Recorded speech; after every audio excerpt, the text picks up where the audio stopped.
right Yeah, you guys there. can still get in on this. It's Adam Miller There you trading go. card for free for any backer of any physical tier reward. You Very get the nice. Adam Miller card also for free.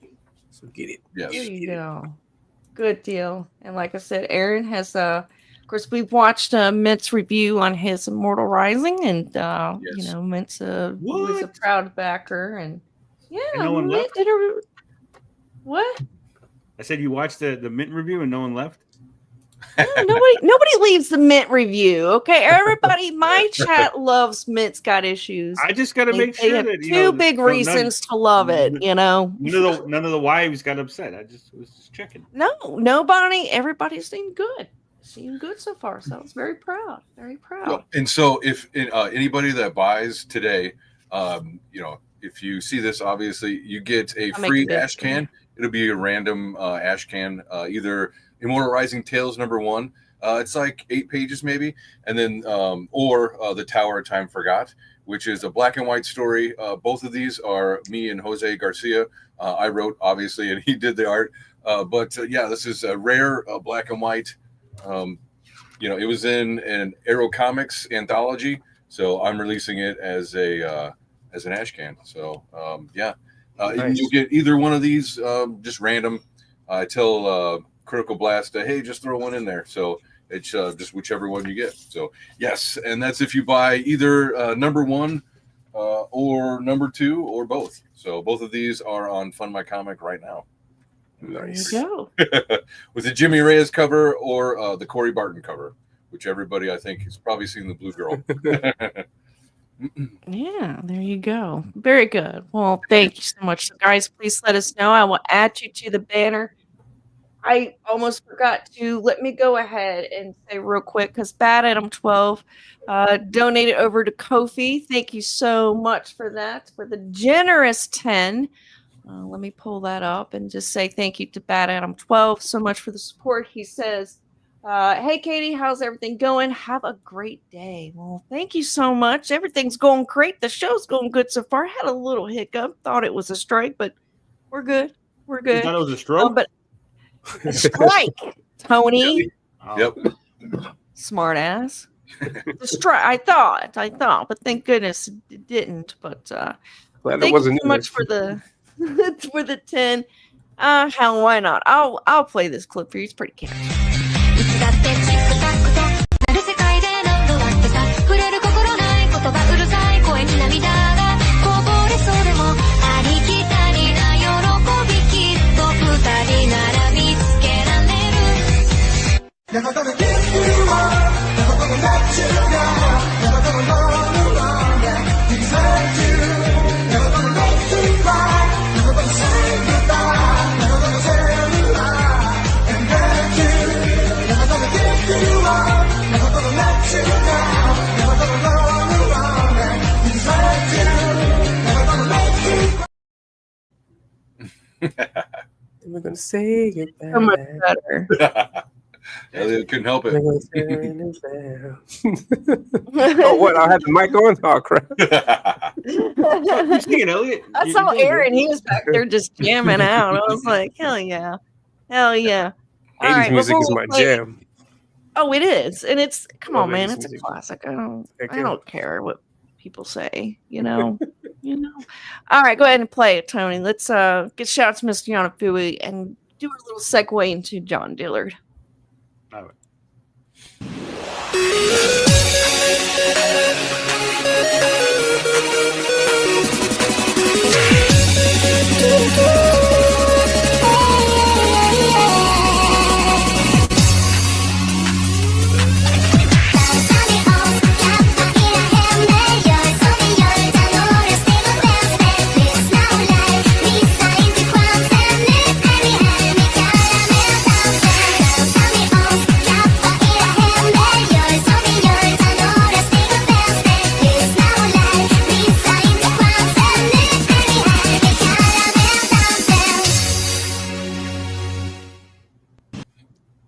Yeah, so there you go. So shout out to Mr. Yanafui for that. That's insane. That was pretty Awesome. good. he's great. He's great. Yeah. All right, so let me. Elliot is one backer away from 60 backers, guys. Come on, hit him Ooh, a round number before we one leave. backer Heck away, yeah. guys. Well done. If you have backed, you Remember, need to 10 let me off. know. That's Get all right. three Let me covers, know 10 in the off. chat so we can celebrate you and say thank you to you for that. Let's see here. Okay. Try to get rid of some. I of never these let stats. anyone know when I back. Well, you Wait. should, Tony. I How think am you I just supposed did. to? Oh, was that you that backed? I need to I add keep you it to on the down banner. low. Nice. Oh, whatever. I hit the you little know. anonymous backing. I want no one to know. Nice. All right. Well, I'll add you to the banner real quick. And again, thank you, Bad Adam 12. All right, let's bring up the interview. Let's get right to it. No Get time to to it. waste. All you, right. Tank. So, shout out to John Diller, who was invited to come on Icon Industries Inc. They have 53,000 subscribers. This only has 190 views, but it was put out 2 days ago. So we're not going to be able to cover all of it, but you can go watch the rest if you like. Anybody else that wants to EFAP it. But I just want to say it's funny how John Diller's getting that 40%. I'm going to say it here because I said it in Ethan's chat last night. He deserves more. He's out here doing promoting. He's making it happen. He's the spokesperson, the voice behind his campaign, while Yellow Flash sits on his fucking fat ass and doesn't do shit, doesn't help. I mean, and you guys seen from my zeros of the week clip I showed this morning, there's no excitement, there's no enthusiasm in his campaign. It's literally dog shit. It's literal dog shit of how he promotes his book. And honestly, I think the credit belongs to John Dillard, because at least he's out here doing something. Yeah. And you know, What if John really, Dillard he could have is Yellow just sit Flash? back and do nothing. Katie. Oh, please. I don't believe that. What if Yellow Flash takes It's his a mask little- off? He's like, I've been John Dillard the whole time. Well, if you watch the zeros of the week clip that I will put out today, Yellow Flash is going to be in talks with the Rippaverse about going down to Dallas for a con when the books are printed, so he can sign books and stuff. So he shared that. Are you news on suggesting we Side pull up to Scrollers. get our book signed from? No, Yellow I'm Flash just saying, person? like, so the book should be coming soon because he can't do it unless Well- it's printed. Yeah. I had a question. Is there any connection with this YouTuber Icon and Isom? Like, is this like part of his network of people that blow him up, or is this Nah. off the radar? Off the radar. Yeah, Sweet. it looked pretty. We'll watch like the beginning so you can get a feel. I'm for looking. It. Go ahead. I was gonna say I'm looking at the channel, and he's had Carol Brown on there. He's had Kanan White to talk about the Rippaverse. So maybe so he this might be struck- something Okay. that's connected. Yeah, he strokes Yeah. your ego. Okay. But hey, look, the guy's got 53,000 subscribers, and for Diller to be able to get an opportunity like this, Yeah, that's fuck true. Yeah. Yeah. Why is he not asking Yellow Hooray for Flash? Dillard. Well, he probably did, but Yellow Flash couldn't go in person. Yeah, because he's a fucking pussy. Is what Well, he why is. not? Fucking Yeah. bitch. All right, so the goal is here. We will be EFAPing. I will pause it to share thoughts, but the goal is we need to try to at least get through some of it. Okay, at least give it about a minute or two or three, so we can hear everything that Dillard's saying, but also have time to comment. And welcome Apex. Oh my God, Apex Comics! Look at you being all fucking What is up? patriotic and Look at shit. that. Look at this, Heck folks. yeah. Hail America! He's a week early. Woo! What's up, Yeah. Apex? Nice. Hail ComicsGate. Bomb America. Heck yeah. Wow. Thank you, Into Paints, for backing Elliot too. By the way, Awesome. you. Thank you. Sweet. I believe it was yes, Into Paints. Yes, the Elliot's campaign. All right, I just want to make sure while this is playing, I'm going to add you to the banner too. So as one of the backers for Good Morning ComicsGate. So, but all right, let's see here. I'm let's go ahead. not. Real quick though, I think this is this got to be an industry plant of some sort. What? This guy has had Neil McDonough on, and he only has 122 views on that entire live stream. His second most popular live stream on this Icon Industries channel is from 9 months ago, and it has 62 views. Wow. Huh. Really? Really? Yeah. So where are the weird. most of the views coming from? Even his videos, his most popular video only has 26,000 views, and then it just starts dropping off real quick. I would love to get 26,000 views. You kidding Yeah. me? Not if they're fake, not if it's all bought and packaged. Yeah. The real way. All right. Well, that's a shame. But the point is the fact that we're doing this. The point of what I'm saying is Dillard's at least putting in the effort to promote this campaign. But that's interesting, Tony. You bring that up. Kind of does make you wonder, like, what's this all about? So. Yeah, I mean, when you have more people watching you right now than his most popular video or live stream, that's really telling. Yeah. Heck yeah. I think Demi-Folks looks very exciting, a lot more exciting than the mighty Golden Shower Patriot. So that's my opinion. Oh, I truly believe that too. I concur. Much better. And Elliot's Ominous. That looks very thrilling. Thank you, book. Apex. Yes, absolutely. We're having Elliot on Rex Hex and Apex This on my Saturday. channel this Saturday. So guys, catch the show 11 a.m. Central, 12 noon Eastern time Saturday. Thank you. All right. Rex Hex and Apex. Yeah. That's right. Okay. I'm updating the banner here for the backers for Elliot today. Thank you very much, guys, for all your support. I couldn't do any of this without you guys. Thank you very much to ComicsGate. You guys are making this a reality and not just a dream, though. So thank you very much. Heck yeah. I hope you guys like and stick around for the actual graphic novel. I'm already 5 pages in, so I'm working on that also. Wow. Hell yeah. Oh, yeah. Yeah. All right. Well, let's get right into it, guys. Let's see what we can get out of it. And thank you so much into Paints and Frog Tony for backing today while watching. And then the one backer that watched during the stream but hasn't made himself announced. Yes. Oh shit! Hold on. Now my Bluetooth's beeping for a minute. So let me switch it real quick. Tony Vamp. Why me? There's like 4 people, and you're like Tony Vamp. The anonymous Frog Tony. Yeah. So you're the YouTuber. This should be easy for you. Apex, what's going on with your campaign? I see you put it in the chat. You wanted people to talk about Fembat. Yes, Fembat Volume 1 on Fund My Comic. I'm waiting to get to $2,200 so every backer can get the Dan Lawless Fembat trading card. So that's the big goal. And I'm only like less than 500 away. So yeah, check it out. We'll put it up in the show later on when Katie gets back. So whenever it's available. Yeah. So yeah, I'm gonna approach Dan Lawless and see if he wants his Fembat design to be on a T-shirt. So I'll ask him later today about that, and it'd be great to get some Fembat T-shirts on top with the campaign. So I let you guys know. Yeah, I mean, Dan Lawless's cover is great. You should get it on stickers. You should get it on everything. You should be like, Dan, can I just own this complete image with everything? I'd have to pay him some extra money for that. So it'll be worth it, though. Yeah, it will be.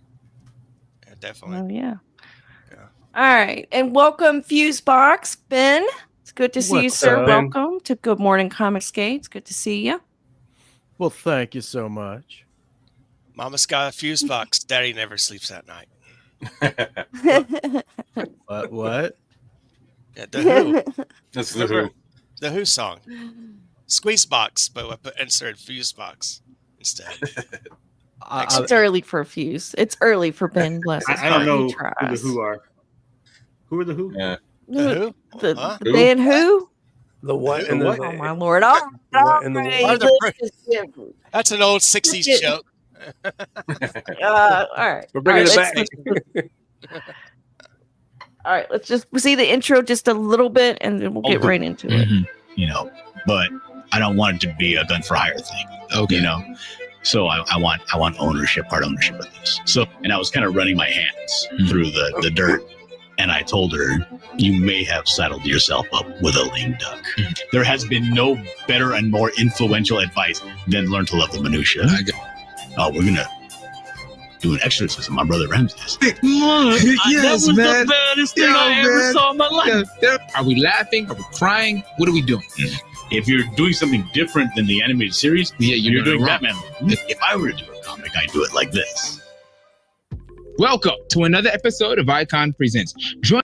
All right, so that gives you the gist of it. So the origin of the story. Been drawing since I was little. Okay. But I come from a kind of atmosphere of you don't make money doing artwork, so find something else to do and do your on the side. I'm like, okay, that's fine. So, and that's kind of how it always was. And I had always been very good, but never did any kind of formal anything at all.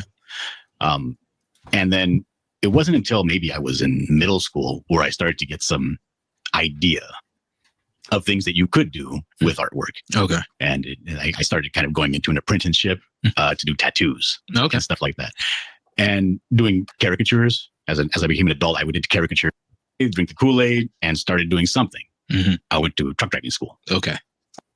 Okay, so he just mentions that he was once a truck driver. I do want to mention that he shared that story when he came on during Pencil's launch. He did stop by for that, and he shared that little bit of story that yes, he used to be a truck driver. So, oh you saying something, Tony? I didn't say nothing. Just sitting here. Okay. Yeah, you were. Yeah, you were. Just sitting here quietly respecting everybody in their opinion. Looking pretty, Yeah. I feel bad. I didn't recognize him at first, and I'm like, oh shit, I've been on his show. Frog Tony, man. Thanks for hosting me, Frog Tony, when Katie was out. No problem. Yeah. That's what we do here in ComicsGate. We help each other, uplift others. Yeah. Thank you very much, Frog Tony, for your There we kind go. words. How about that? I gave you a back as well there, Elliot. Oh, Elliot got a backer from Aaron. Okay. Well, I'm excited to see what the you. hero variant cover is going to be like. So that's one of the ones I selected. I can show you. I can show you right now. You got it? Right on. Yeah. He got 61 backers. Look at that. That villain cover that's pretty hot. That's right. Yeah. How many more is Elliot going to get when he betrays ComicsGate tomorrow? No, fuck that. Yeah, exactly. Tomorrow. No. Hurricane guys, F all of you. I'm gonna do my Rob Hunter paragraph essay. And, shit! This has been a financial disaster. No. Yeah, thanks for we the can't money. We can't track him down either. He's in Peru. No one's gonna find Elliot. I'll send all you guys a digital copy, by the way. So it's cool. I'm gonna start leaking DMs. Right. No. No. Thank you, Aaron. And real quick, I'll show it real quick, and then we'll get right back to it. So I'll go ahead and quickly show it. Yeah, You're good. Go ahead. Oh, this is the line art for a cover B, and the way I had it planned is that this is going to align with cover C, and it's like a diptych. It's going to form one single image. Man. So Neat. this is the line art, and then when you mash this together with the other one, you get this. Look at cross hatching, dude. Look at that. Very cool. Yeah. Amazing. Yeah, thank you. I don't have the colors for it just yet, but I will get it this week. And and for the people that are just curious, there's going to be a slight adjustment to the colors because the original colors that I got, like I added this second piece, this hero piece, like much later and without any planning ahead of time. And so the guys gonna have to like put the two images together and like make the coloring work. So it's gonna take a while, but it'll look great. It's the same colors as doing the interiors also. So I've seen that villain cover. You've been floating that around for a while. So at least that character, I've seen him for a while. So it's a badass looking villain, man. It's like rivals Darth Vader. There you go, man. Sweet, thank you. Look at that. Damn. Yeah. Thank you very much. Remember Death's Head in the 90s? You guys, old Marvel, okay. That's what it reminds me of. Reminds me of that. Yeah, it kind of does. Death Miss Katie, beautiful work. Could you share this real quick? I think this is relevant and important to what's going on right now. All right. Better not be a dick pic. Oh, it is. I know, Ryan. Only on my channel, he would totally do that. Okay. All right. So this is Icon Industries top tier podcast and event production in California. Oh, our services. So if you click on it, their services, they offer you podcast, video, for product photography. So this seems like it's a paid event. Dillard being on this show, it's not a It's not an organic type of thing. It's It's not like an a invite? service. I can pay them to like host me on a podcast. Podcasts help establish you and your brand as a leader, giving you a voice in the industry and allowing you to engage your audience on the go. Our highly experienced team of professional creative develop highly quality, engaging video content aligned perfectly with your brand.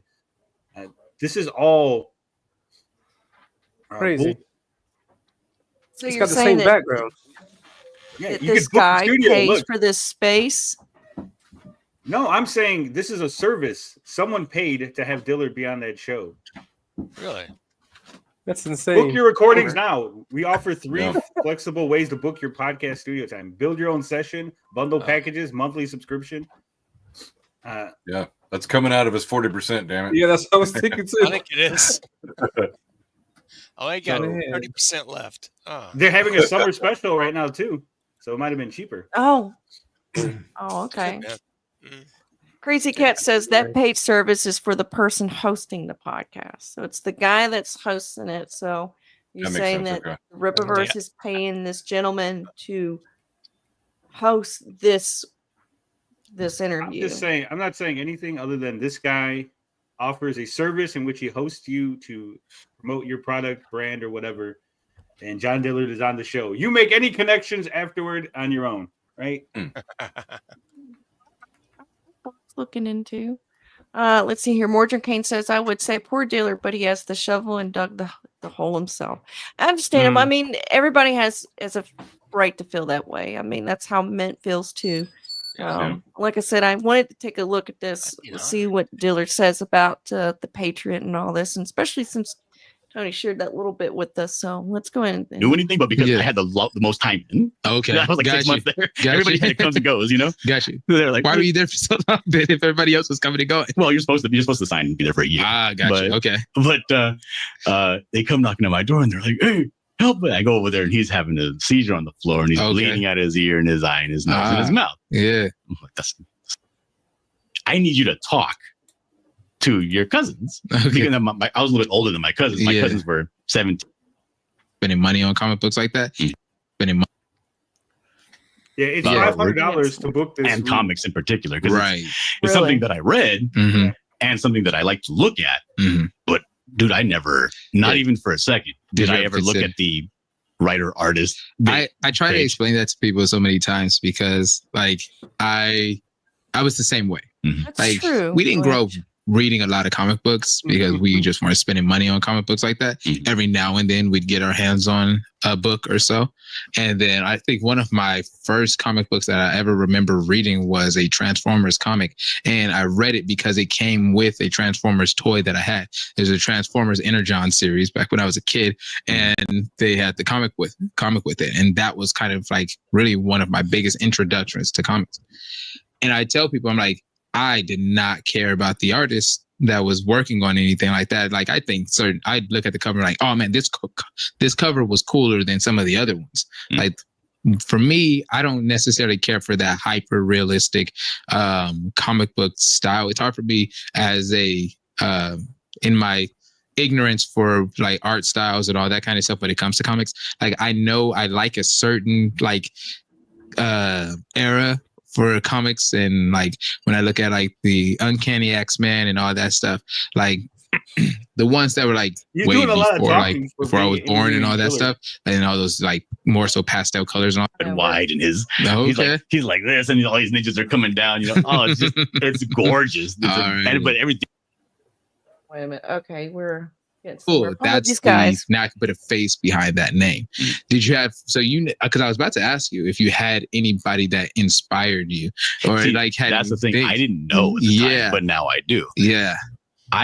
My dad bought me a miniseries. Okay. It was like 4 comics in one. Mm-hmm. Not in one. 4 individual comics in a box. Okay. Came and it was Saber, and it was up. I fell in love with the book. It was just Ghost Rider. Okay. Oh, okay. And I was Gotcha, like, okay, yeah. that's the guy that when I think of comics, because when you open up that page, Hmm. he kicks him out of the limo and he's like, good luck. And he's like, what? And then as soon as he gets out, he's surrounded by ninjas. His legs spread wide and he's Okay. like this, and all these ninjas are coming. but first she looks grotesque. You know, Gotcha. spindly hair, and they have this sound effect in the back going. He's talking about I think the interview is here. better like this, just Color. skipping every 5 seconds. Yeah. I mean, I'm trying to get to the. Yeah, it's too Shut up. bad. Like he never knew that. It was one of those things. We never knew that. You had different people that could get into like people that were like line artists, and then you had the colorist or whatever like that. My brother was one of the best colorists I've ever seen. Like What he are could you take an looking image for and exactly, make it like Katie? really, really bring it to. I'm going by the titles here. Right now, we're on the future I was of the mighty asking you a golden question to patriot. help you. I was going to help you because Yeah. I can get the Okay. transcript up. Just ask me what it is specifically My you bad. want to hear. It's not my fault that hey, the tags on here is like misleading. It's like I think what he's gonna say, and it's totally not what the discussion just is. So now have I'm the having to skip through it. I have the Jeez. transcript. I just wanted to know so I can look exactly for what you wanted to get you the exact timestamp. Let's get to the point of him making the comic. That's I'm trying to help you. Yeah. like, it's okay. I'm sorry. He said ninjas and it threw me off. I'm not His sure. what he's icon talking a about. black Yeah, see, I Quaker? thought he was saying ninja, so I'm like, oh, so is he saying? Look, okay, The internet Tony. is ruined. Sorry. Go ahead. it's okay. It's okay. Thank you, Tony. I'm sorry to mean you. I'm doing my best, but thank you. So that's. If you want to look through the transcript, see something interesting, let me know. But right now, we're on the future of the mighty golden patriots. So hopefully, we'll get something out of this part. Mighty golden toilet. Thank you, Tony, and I'm sorry. Life, and it was just a fun thing that he used to do when he was a kid. Now I Like, also have we a didn't know brother, that. and I would never trust him to touch anything that I drew. Yes. But because you did, yes. he probably was a very good colorist. Yes, he was. He was. Even when we were like growing up, like This is not about the coloring future. books of like the X-Men mighty or golden Hulk or whatever patriots. like that, and he just have them all that kind of take things out, and then he was. What are we doing? Is this an interview about this dude? Let's just Go- hear go about to- Gillard. Go to 29. Go to 29. God damn. Oh, you guys are in trouble. It's just We are stupid, too. dude. Like you're. I'm following your tags, and you're talking about your Katie. Spearsman comics when it needs to be He about. charges by the hour. The only way to get the maximum amount of money is to charge by the hour and then say a bunch of shit that eats into your time. If he gave Dillard true. exactly what he wanted, right? Like, oh, I could get you 10 minutes worth of no. Like, boom. An hour and 10 But I'm not here to listen to this guy. I'm here to listen to what Dillard has to say. Fuck this dude. I'm not We're here here to for the listen to this 40%. guy. Black Quaker. Yeah. Yeah, You only get I'm to hear getting 40% 40% of of the the story. interview. It's their Like I first said. time, guys. He's got dollar signs in his eyes. Look at him. 29, he starts talking Yeah. exactly about The book. That's Okay. At the We're 40-minute at mark. 28:48. 40%. Well, yeah, right. Kernel of the Start there. story. Yeah, And you think about it and just chew on it for half a second. You start getting inspired. That's why I wanted to be a part of it. I Ongoing, got you. You know, I got you. Long term, you weren't thinking short term, Right. kind of like instant type of thing. Long term, nah, man. So for the people, can you give us kind of a rundown as the story of the mighty golden patriot? I got it written out here, but I want your take on that and kind of the vision that you guys have for it. Okay, so the Mighty Oh. Golden Patriot is about a group of soldiers, Mhm. mainly one, but a group of soldiers that do kind of anti-terrorism. There's this in the story itself. The Nazis have a department. We're calling it the Shadow Reich, that go around, and their main job is to go and find rare and powerful objects from antiquity. Okay. And the people we follow, they are basically trying to stop them or usurp their endeavors, Mm-hmm. or outright destroy it. Gotcha. Right? We've made sure that these powerful relics stay out of the hands of the Nazis. Mm. They're not all American, but our main character is. Gotcha. And he comes across the relic that then attaches itself to him Mhm. and gives him wondrous powers. And And a with scarf. these powers, he's able to stand a chance against the overwhelming forces he's against. Because again, this takes place.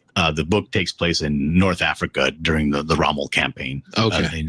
And there's almost no, at this point in time, American military presence in the area. Okay. So he's a pilot. He was in there doing reconnaissance and gets shot down, be very much behind enemy lines, thousands of miles behind any friendly. Okay, got you. That's where they're saving Private Ryan. Right. I So love it. he's deep in it, and he's got to get the amulet that he has is what the U.S. government wants. We need to get that and bring it back. But because it's kind of attached itself to him, he needs to get himself back without getting taken. So the Nazi forces, the Shadow, and the main bad guy in the book are after him, and he has his own piece of it, the amulet. So he has similar powers, but he's much more practiced at using them. Okay. And how it works. Gotcha. And I'm not going to go too far into the lore of how it actually works, but it's it ties in a lot to have to do with like what's in your heart. What was that? It doesn't sound like Dillard knows much about the story. He's just like really like, yeah, so it's like a thing, and like he finds it, and there's like guys, and like there's other guys, and he's gonna fight those guys. And the government wants it. Yeah, okay, we got that from the trailer, Dillard. Like, give us some more. Like, what's the theme? What's the overall narrative of the story? Scarves. Well, maybe he gets to that. Yeah. But he's laying it out better than Yellow Flash. Like when Yellow Flash was talking about his campaign on his own show, and on Side Scrollers, he did a bullshit job. But when he was doing his, that stream that I had to watch about 1,000 times to clip, he pitched it, but it wasn't as detailed as to me than what Dillard's doing right now. Like, yes, you're right. Like, we need to know more, and maybe he will get to that. But also, it's better than what I've been hearing from Yellow Flash. I'm just saying, like, at least Dillard is. I mean, I don't know how to explain it. Dillard makes it more interesting to listen to than listen to fat fuckface. Randy Howell has a brilliant statement. Overall theme: gayness cosplay. Thank you, Randy. Thank you, Randy. Yeah, exactly how patriotic you are, and as you can imagine, the villain, the Nazi villain, is very much patriotic for his motherland, and he's very strong. And not only that, he's had it for some time, so he's very practiced with it and knows how to whip ass. Gotcha. So our character Jack has to get back, and that's kind of the setup to what's going to be an ongoing thing. Okay. Oh man, that sounds so cool. So cool. I'm a big fan. Go ahead. So from what I just gleaned from Dillard here, it sounds like the Nazis have their own mighty golden patriot, and the American guy finds one and becomes the mighty golden patriot. So that cover with the two mighty golden patriots on it, remember everyone was like confused. It looks like one of them, I guess, is the Nazi bad guy golden patriot. And because he's quote unquote patriotic, the amulet gives him super duper powers. Which is a weird way to say that, like, oh, the Nazi believes in Nazism, so he gets extra powers from his belief in being it's really weird. And it's stolen from the Captain America Hydra run when Captain America picked up the hammer, and they said, well, because Captain America believes in himself, he's worthy of wielding Thor's hammer. So good job, Yellow Flash. Yeah. So wait, White Ranger versus Green Ranger. Who is the mighty golden patriot of? Like, is he Japanese? Is he American? Like, I missed that, I guess. He's supposed to be American. But this is a different World War II history line. This is like a different dimension or whatever. Well, it's because they're idiots and they didn't know that there was no Americans during that campaign. And so he's like, oh, well, technically this one guy like snuck in and like he was the only American in the whole campaign. Yeah. There you go. Of like war movies and war stories and all that stuff. Anything that's set in World War II, I'm all the way in. Like, I absolutely love it. Now, one of the things that stuck out to me was your animated trailer that you put together for it, and with the mechs and all that stuff like that. I was like, I watched it just before you came in today. I was like, yeah, this is so sick. I absolutely love it. It's a so for people. Wait. You you suppose guys that are do you think he showed him the penis tank where he's like bending back the tank? Oh my god! Oh, Was that yeah. was that in there? I don't know. That was his favorite part. I wonder whose fault that was, Oh. because there's no way. I'm really curious about that, because Dylan was drawing that, and I don't know if that didn't come to his Think mind, about it. or or like, hey, this Right. looks a little bit weird. Are you sure you want to draw it like this? Maybe, yeah. I'd love to hear how that went down. Yeah. Yeah. I didn't know, Right. guys. pushing this through Represent, right? Yes. Gotcha. So the how has that kind of process been for you when it comes to getting that distribution instead of deciding to kind of handling it and all that kind of stuff in house? Because you did the Buckler in house, right? Mhm. You did that yourself. I've done the book. I've done quite a few campaigns that I've been Okay. part of in house, and the main difference Mhm. is it's so much weight off your shoulders. Yeah. Like there was we did a milestone recently where we've now pre-ordered over 3,000 books. Yeah. Now, normally, if I'm doing my campaign for the Buckler, Mhm. I have to keep track. Yeah. And I have to make thumbnails for Mhm. YouTube videos. I have to do promo pictures where I take the thing. I write over 3,000 sold, and Yeah. I put effects on it. I put a drop shadow behind it. I Yeah. do all the.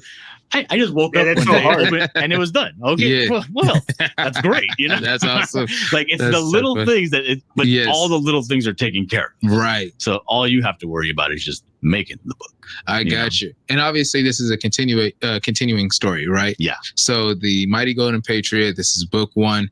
Are we planning on just like keeping it as in this? You could tell me whether or not you're like, man, you kind of going into stories that we're not ready to reveal yet. All right, I'll take that.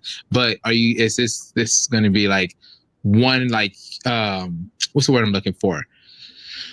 Is this going to be the flagship storyline, and are we going to have spin-offs of this, or what are we thinking where Oh, well, the thing is, it's an ongoing story, Mhm. but it's a self-contained story. Okay. So you know, if you read it, it has an end. Yeah. Okay. But sorry. But the thing is, we want to have this campaign. Yeah. There's I would say probably in the neighborhood of about 4 to 5 books Okay. to get this first major arc out of the way. Okay. This is a self-contained story, but it's also setting up the beginning of the arc Mhm. to resolve. I can't get too far into it, but to resolve the situations with the amulets and all that. Okay. Gotcha. But yeah, that's about as far as I can go. I got you. All right, I'll take that as my answer. So with going about this project, especially now, instead of being a gun for hire for that and taking on a ownership role in that, that's going to come with its own bit of concerns and all that. That's going to be kind of new, especially when it's coming from a project like you did the Buckler by yourself. Yes. Right. But this one you're a co-owner for this project. What kind of challenges have you dealt with that process for it?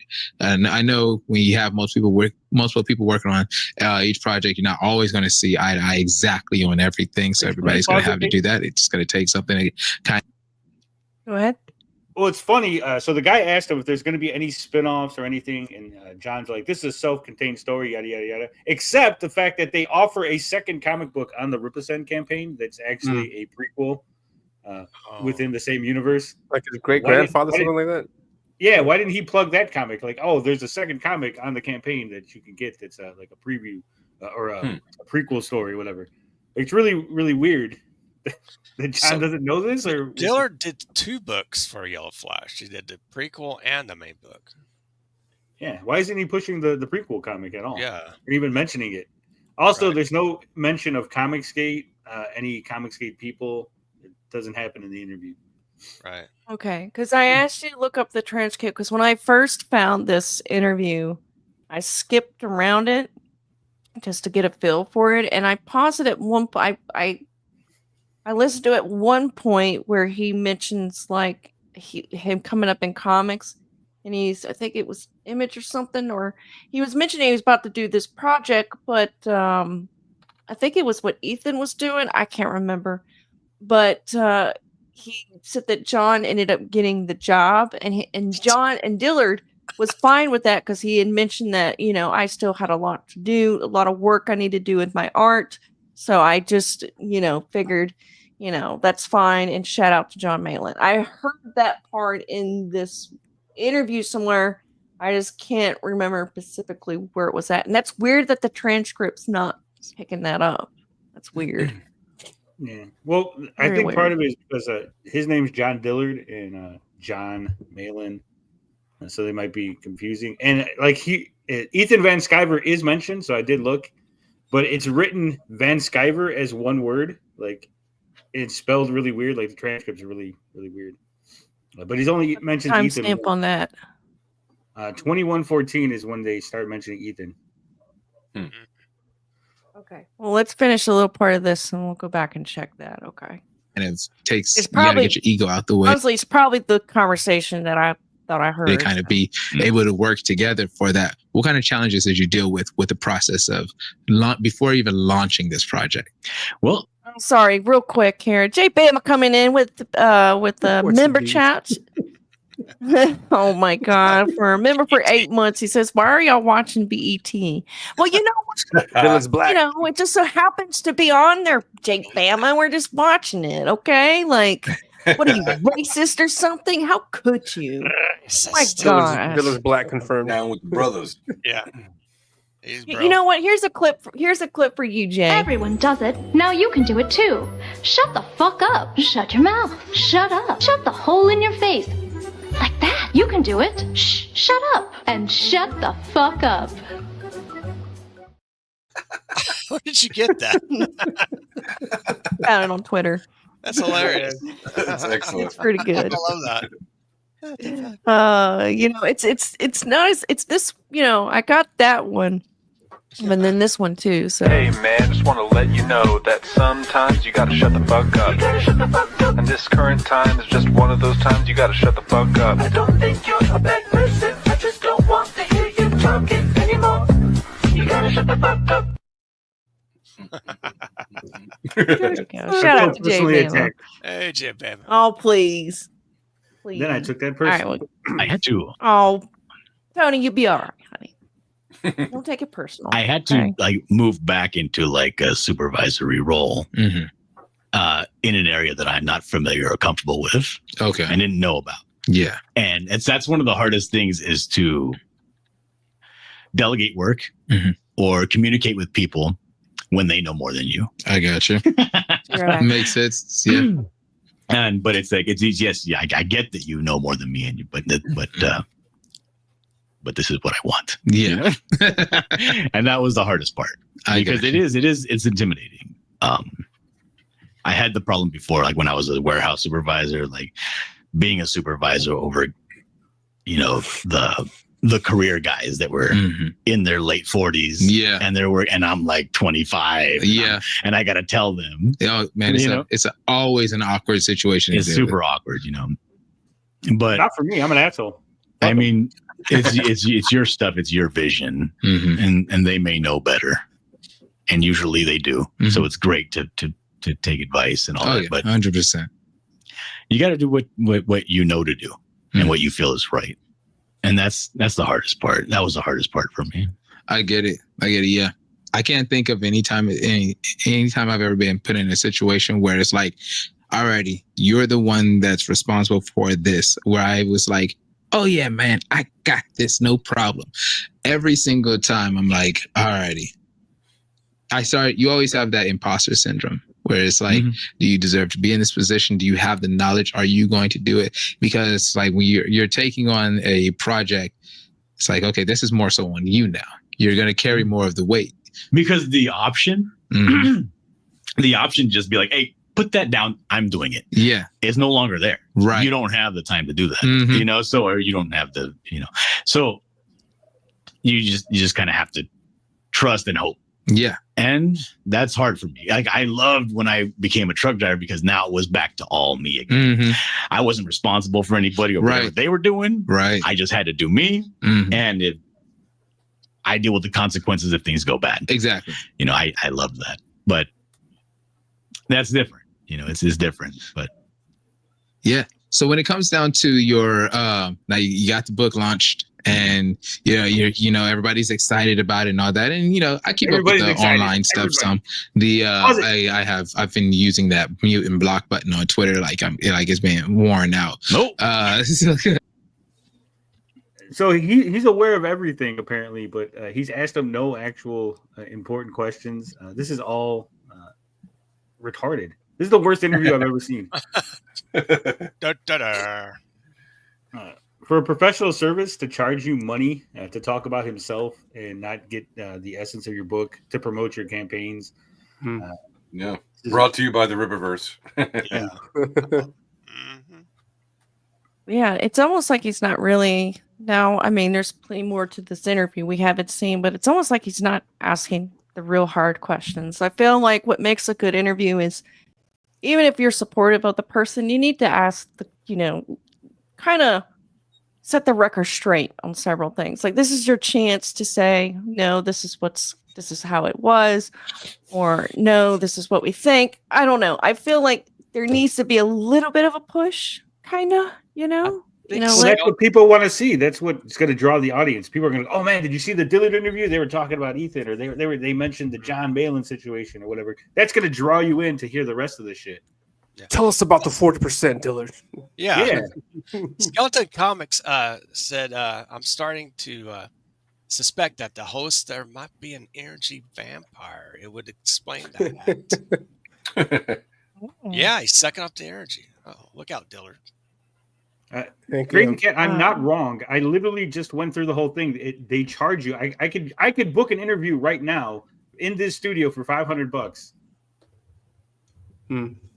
Their service, Icon Industries, is the service. He works for Icon Industries, the black guy. Dillard, it's not Dillard's service. Why would they pay Dillard $500 to show up?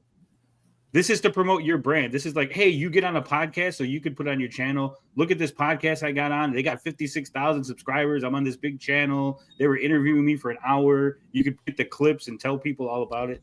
This is for you to promote your brand with a fake achievement. This is like if I gave Apex the greatest comic creator award in 1999. He's like, oh yeah, look everybody, look how cool I am, and it's like just this thing. And then you hire me to interview Apex. Yeah, it's like an Emily award. Yeah, exactly. So Apex, tell us how hard you worked to get this award. No? Very hard, guys. Self-publishing since 1996, and wow, it goes on from there. I know that comedians use stuff too. Crazy Cat, this isn't for comedians. Comedians use a service that markets and grabs people for their show. This is not that. This is something else. This is a fake achievement. Pay me $500 to be interviewed by this person to pretend like you're famous. This is the same thing that like Gary's book. You know how Gary's book, they charge you X amount of money and they're going to write Gary's book and get him on all these podcasts. And now Gary is a expert in his field of YouTubing, right? That's what this is for. There's plenty of services like that. Real quick, we have George showed up with food. Go figure. Sure. But we also is that a dog dish, George?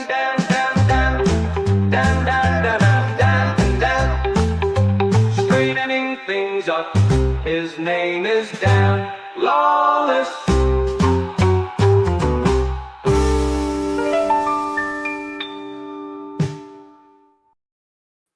Hello, Dan. Hold on, Dan.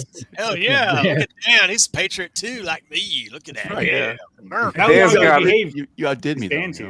Yeah, Dan's got all the best intros on every stream he's on. Yeah, man. Hey, kudos to that New Kings intro, man. That's amazing. Gosh, that Captain America so stuff, so badass. Yeah.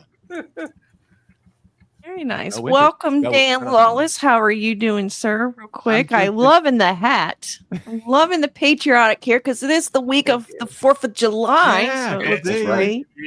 Yeah. Hey, George, you're bringing enough for everybody. I know. Look at what George is like. How rude! Like bringing this. What the fuck are you eating? By the way, looks like bird food. A little bit of everything. Papaya, salad, crackers, dressing. Oh, and nuts. Yeah, great. Oh, you are nuts. You like eating those You like eating those nuts? Do you? Put the nuts in your mouth. The wife can cook today. Hey, Katie, how was your vacation? Good. It was great, and it was really, really good. There at the end of the week, though, something happened around in our condo we were staying at, but I'll share that at the end. But all in all, it was a really great week. The kids had a lot of fun. I know that Where'd you me go? and my oldest daughter, I went to Myrtle Beach. I went to the Redneck Beach, is what nice. Jay Bama calls it. He calls it Redneck Beach, but whatever. But me and my daughter got to spend the whole day on the beach, because brother can only handle so much. So I picked a special day for her and I to hang out. So it was great. It was fun to get away, and I was keeping tabs of what was going on. It still was nice to take a break from I heard streaming Myrtle and Beach stuff. is one of So the safest places in the United States if the United States gets invaded. Myrtle Beach? Myrtle Yeah. Beach is awesome. I went there when I was 18. Yeah, That's Myrtle pretty Beach. fun. Yeah. I've not All been the, there. all the rednecks Really? there with the guns. Yeah, I gotta go. Yeah. Check it Oh, out. that's true. It's what Oh, and it everybody depends thinks. on what it happens to. I mean, you could have white bike week or black bike week. I mean, Oh, yeah. they do bike weeks down there around Memorial Day. So I guess So, white Katie, you- bike week is okay, but black bike week, like even though their shit's really cool and lit up and like super like high tech, whatever, there's a lot of LED lights. things. lot of stolen bikes. No. Yes. Yeah, man. Yes. You have racially segregated bike weeks? Yes. That's how they do it. we all They themselves. keep them separate for a reason, Ben. They do. Everybody's Yeah. safety. Katie, are you tan, Yeah, rested, and ready like Richard Nixon now? Yes, I am. I was burnt, and then it's now tan. So Okay, yes, good. tan, rested, and ready for the week. So, All right. but it was good. It was a lot of fun. I really appreciate it, and it's nice to get away and stuff. But I don't know how much you've caught of the interview here, Dan. We're kind of just skipping through it. Yeah, bits and pieces. but, I was trying to get ready, So, but yeah. Yeah. So what's been up with you? What's been up with you since last time I saw you? Well, just anything- this weekend, any I went to thoughts? Garden State. Yes. Tell us about that. Yeah. So, I didn't go to the actual convention, but I went to the after party because we were visiting friends in New Jersey. I sort of made it into a visit people, Sweet. weekend. So it was great to meet. It's one thing to be online and talking to people. When you see them face to face, it's fun. It's crazy, and you see how tall everybody is. Like some people. Yeah, right. Or how short. Oh my gosh, that guy's a lot shorter than I thought he'd be, or that guy's a lot taller than I thought he'd be. Yeah. So it was fun, and it's just great. I met, of course, Ethan and Andy and Dennis and Graham and then a bunch of fans that people you see in the chat. It's like it's so much fun to meet people that you've been, just it's nothing like it's just great, and they're all really nice. Like I got they give you stuff like we got these metal cards that it's somebody made for me of Cash Grab. One of them's Cash Grab. Oh wow. The other Oh. one's my Conan. That was Ben. guy Ben named Ben. made those. Yeah, based Wow. our Yeah, Ben. Yeah, base. Yep, Ben. Nice. So very Yeah, cool. shout out to Ben. Oh, I drew those? Research Department. Not you, the other Ben. the cooler Ben. Just kidding. Bull. So it was a lot of fun just hanging out and stuff like that. So How was Graham's cigar party? How was that? that's Did the you thing go I to went that? That's the thing I went to. I didn't go to. Okay, good. Just went to that part afterwards, and it was. How many it was- fights, Dan? Who's fighting? Give us the fights. good. Longbox did come up to me though, and he put his hand out, and I said, "Oh, we're shaking hands, I guess." And I shook his hand, Who's filming? But then I just kind of I was talking to somebody, I sort of turned my back on him and talked to somebody else. But because he was nasty to me online. Oh my god, it's like Really? I'm insane. I'm evil now, and I'm just like. I didn't say anything back. I didn't say anything nasty back. I just was like, eventually I just blocked him and said, you know what, I can't. I'm just not going to put up with it, But Right, yeah. It's funny how you meet someone in person as opposed to meeting them online. It's so different. Like Billy Tucci says, they're like a bunch of keyboard John Gotti's behind the computer, and then once you meet them out and the president are like, I'm not going to say that to this guy, making a bunch of keyboard warriors. Billy Yeah. Tucci's the same guy. Yeah. I mean, he's a walking party, Oh god, Yeah. I can The imagine. Tooch. Nice. But even Walt Simonson and Louise Simonson showed up and was standing there, and everyone just sort of surrounded them in a semicircle, and everyone just listening to their stories and asking them questions. It was so cool. So I got a chance to meet those guys, which is, you know, I'm obviously a huge fan of those guys, but Yeah. so yeah, they're legends, you know. Oh, they are. Heck yeah. Yeah, it's fun stuff. Awesome stuff. I'm glad, and I'm glad that John didn't give you any issues because apparently, on Trashcast, what was it Queen Bee said that he was going around running his mouth a little bit. So at least Oh, he yeah. was respectful to you in person. Well, I didn't talk to him. That's I saw you. That's He wouldn't have been probably the best thing to do, you I was know. like, there's no way I'm getting in a conversation with this guy. I just like I had enough. I'm done. You know, I spent a day going, actually maybe almost 2 days going back and forth in a DM, and I just like forget it, done. Right. Couldn't Yeah. everything I said, every point I made that was good, he just ignored it. Yeah. Like Right. Liam Gray, very much so. Where you state, you go, here's my reason, and this is my, and then just like I don't know about that, or I don't understand that. Like it's so he knows, he does understand. He knows I made a good point. He can't concede it. Or they hit you with it's not true, and then just Yeah. completely They can't brush talk to me off your argument. Yeah. You know, Ellie, they can't talk to me like a person. Just talk to me like a human being, you know? Yes. Oh, Yeah. hey, Dan, blah, blah, you know, whatever, and go from there. You're not a human, Dan. You're I a am not, CG yeah. king. You represent You're a the CG evil king. ComicsGate. Yeah, you feel dehumanized. Like, you know, it's like, I'm a bozo, you know? Like, I like you're my like hat, the you know? The next Uncle Sam, the modern day CG Uncle Sam, right here, ladies and gentlemen. Heck yeah. Dan Lawless. Oh yeah. There you go. Looks good. All right, let's play a little bit more of this. Let's see. I'm probably going to skip around a little bit. Right now, I'm waiting to hear back from Mint on her review of Isom. Hopefully, she'll get it ready soon because I do have to end the stream short today so I can be at the bus stop for my little girl. Is my impression, She's in summer school right now, so. Is my What, impression George? of Dillard? He doesn't know the story just as much as Yellow Flash doesn't know the story. I think he knows the story. Are you sure? Yeah. He would have laid it out through it. Because when he was saying, "Hey, the story's about this and about that," he was very unsure about himself. Oh. Real quick, I need to do something though. Let me just take a moment here to give a shout out to Victor the Lore Seeker. He gave me a shout out on Ko-fi, so thank you so much. I believe that's the Devils. I hate that y'all's users names are all messed up. It's really I don't nice, like but it he when it's says- on there. How do you get the regular ones?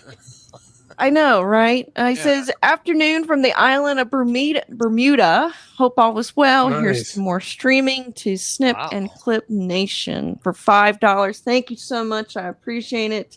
I didn't bring it up because I was sure if it was showing your real name or not, but thank you so much for that, honey. I do appreciate that, and I will add you to the banner. Yeah, guys, I got the goal if you would like to have Good Afternoon ComicsGate tomorrow, I'll be able to stream for at least 3 hours while my son takes a nap. So if that's something you guys want to see and you want to donate to the channel, I'll head on over to the goal there. But thank you so much, hon, for the 5. And this I is just for had you. some things to get off my chest. I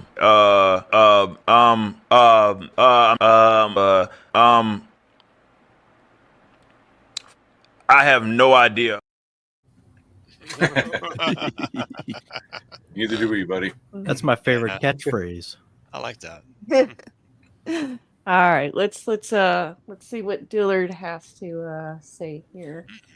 And like I said, we'll skip around to it. Because I'm and like, we'll man, get- some people say some of the wildest things for that. And kind of, I saw some of the speculations and different things like that, even when it came to you guys launching the book, and everybody had their opinions and all that kind of stuff as to what they wanted to put in there. But you guys were like, all right, cool, you're gonna do your thing the way that you guys want to do it, and kind of getting past that. With this project, have you kind of encountered anything where you're like, already, it's already launched, where you're like, you know what, next project, I'm going to do this differently? just kind of something that you've learned in launching this project so far? Yeah. I would say next launch for the next book, volume 2 or book 2 or whatever, I would say I would want a bigger build up to it. I think with this one, we started trickling teasers out too early. I got you. And That's a I bullshit think there was some hype and then die down, and then more hype and then die down because it came in waves. So we were working on it for a while. Yeah. I was working on other stuff. I worked 100%. But I think I would rather hold off on information. Yeah. Until there's an opportunity, maybe a 2-week window, start releasing piecemeal and then building up to the actual release. Yeah. I think that would be different. Yeah, I do. I agree with that. As a bystander, like I'm subscribed to your channel. I'm subscribed to Yellow Flash. It's hard when you draw something. Yeah, you want to share show somebody. Exactly. And so like I'm seeing this stuff and I'm like, all right, cool. Keith. All right. Okay. That guy's not an interview. Again, John Crispalucci. What? The guy's an asshole. The question he just asked is basically, I'll break it down for everybody.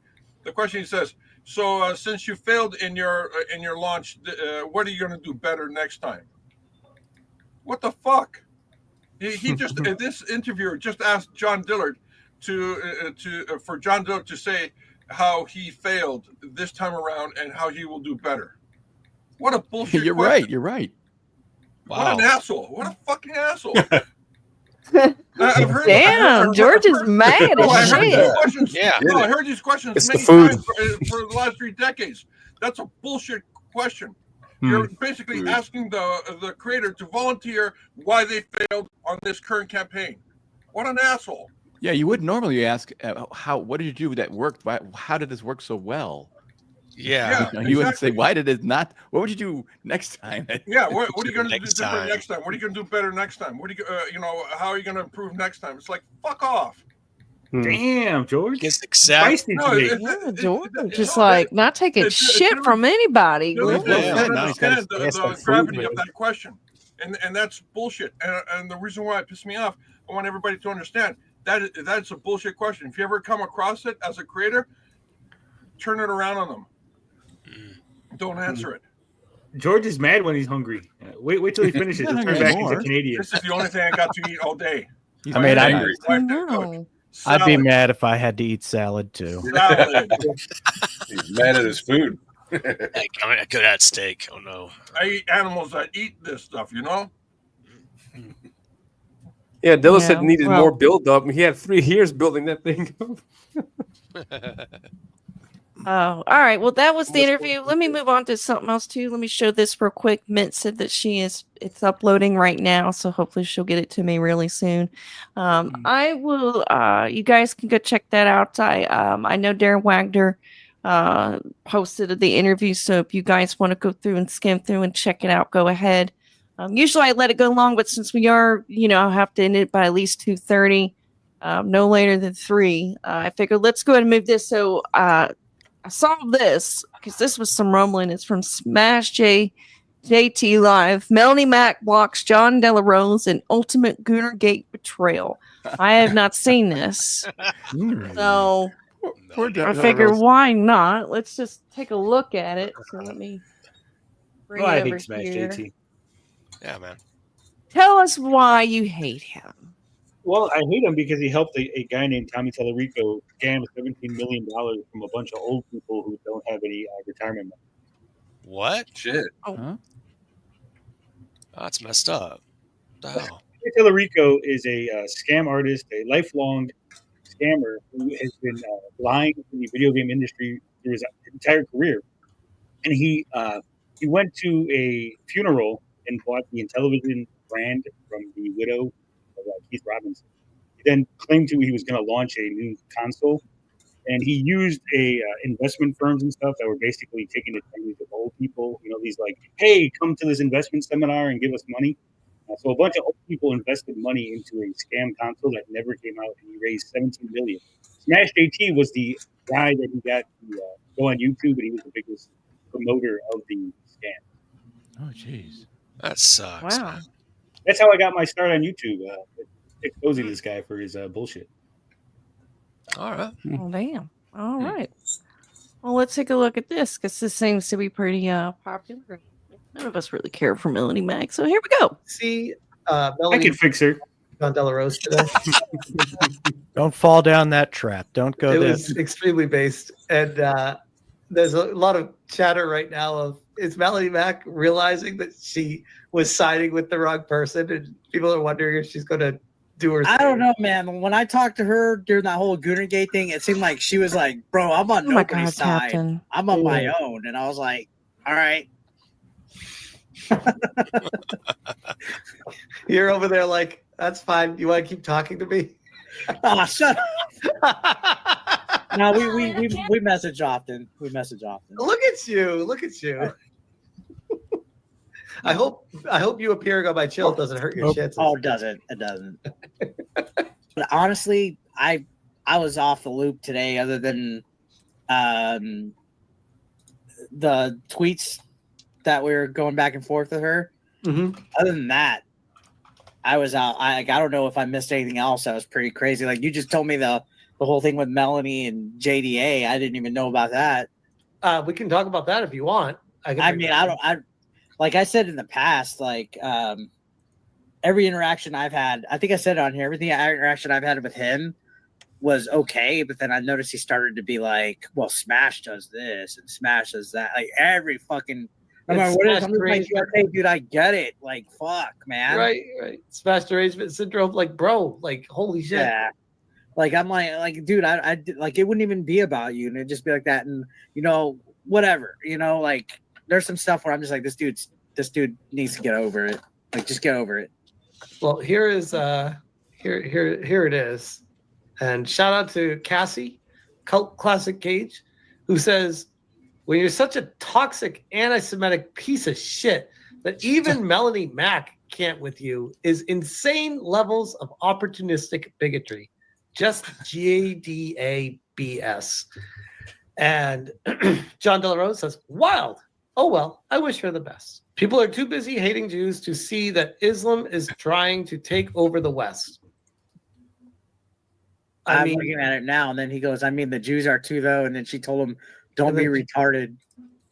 Wait, she replied to that? Yeah, she put, don't be retarded. Not an argument. And then blocked him. Or did he reply to that? I don't see a reply from him. So she just said, don't be retarded, and blocked him. Yeah. What the hell? ABF says, when people give purity tests, it never ends well. That goes for both sides. And John says, this is why they continually do it. Like, John, I feel like there's something missing in his brain that's like, bro, they're talking about you. He says, you're the person that should take the advice the most. He's clueless. Yeah. Oh, man, this is amazing. Savvy's like, wow, she finally realized that siding with that was bad for the brand. Cassie says, I know, right? Well, dude, edgelorded way too close to this. I don't think John was being an edgelord. So John now has expressed those ideas a lot in the past. It's been called out on it. Yeah, real quick, I wanted to mention to Alex Ballwinger, Ballwinger. Tinker is a Oh, huge supporter of Geeks and Gamer and all them. So I see his username come up a lot. He's a huge Well, he's supporter. got the Of course, 199. Savvy here. Poor guy. Yeah, and Savvy is part of the Tuesday night main event thing. So the biggest Well, account. the two gentlemen you could on the have screen possible- here, yeah, Smash and 8-Bit Eric, they used to hate each other because Smash was always jealous of not being invited to the cool kids table. So he has a whole bunch of videos of him crying and complaining about Screenwave Media and the quote unquote old guard of the YouTube not letting him join them and stuff. So it's really funny to see these two guys now teaming up after everything that Smash has done. Smash has gone after 8-Bit Eric's friends and stuff in videos. maybe that's what maybe that's the thing about JDA. He just brings people who hate each other together to agree on one thing that he sucks. I mean, maybe I love the man of that's unity. JDA's the Right. He's what brings people together because everybody can't stand him. So On my last so. on my last Twitter thing, 8-Bit was actually a part of my little DM group that I had created. That was before he became famous. Huh. Really? I remember trying to like JDA but every time I tuned into his show, he was just going after Liam, and I just didn't understand what the problem was. I don't know I didn't have all the information, but I was just like, I don't get it. Like I just can't. It was all the time, and like because I thought, hey, he's conservative and all this kind of stuff, but it just doesn't. I don't know. It's weird. I don't communicate well with him. So He probably has nightmares of Liam Gray every night. yes, I don't know why. Why do people hate him so much? I don't understand. I had 8-Bit's cousin on my DM group, 16-bit. George. Anyway, moving on. And he still doesn't get it. No one likes him.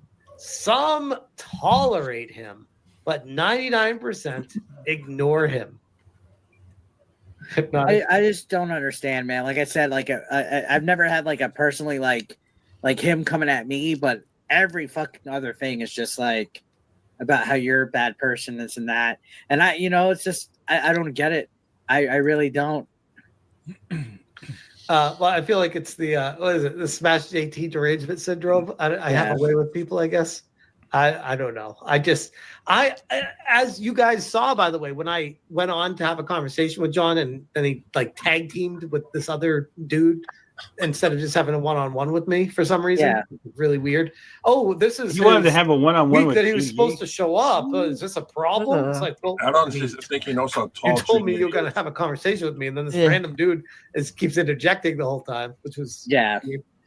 But I was all about hearing about him trying to come to some sort of. Like a lot of you guys probably aren't familiar with Smash, but he's not someone to be trusted. He's not someone who's an honest person. He lies. He deletes things. He erases evidence.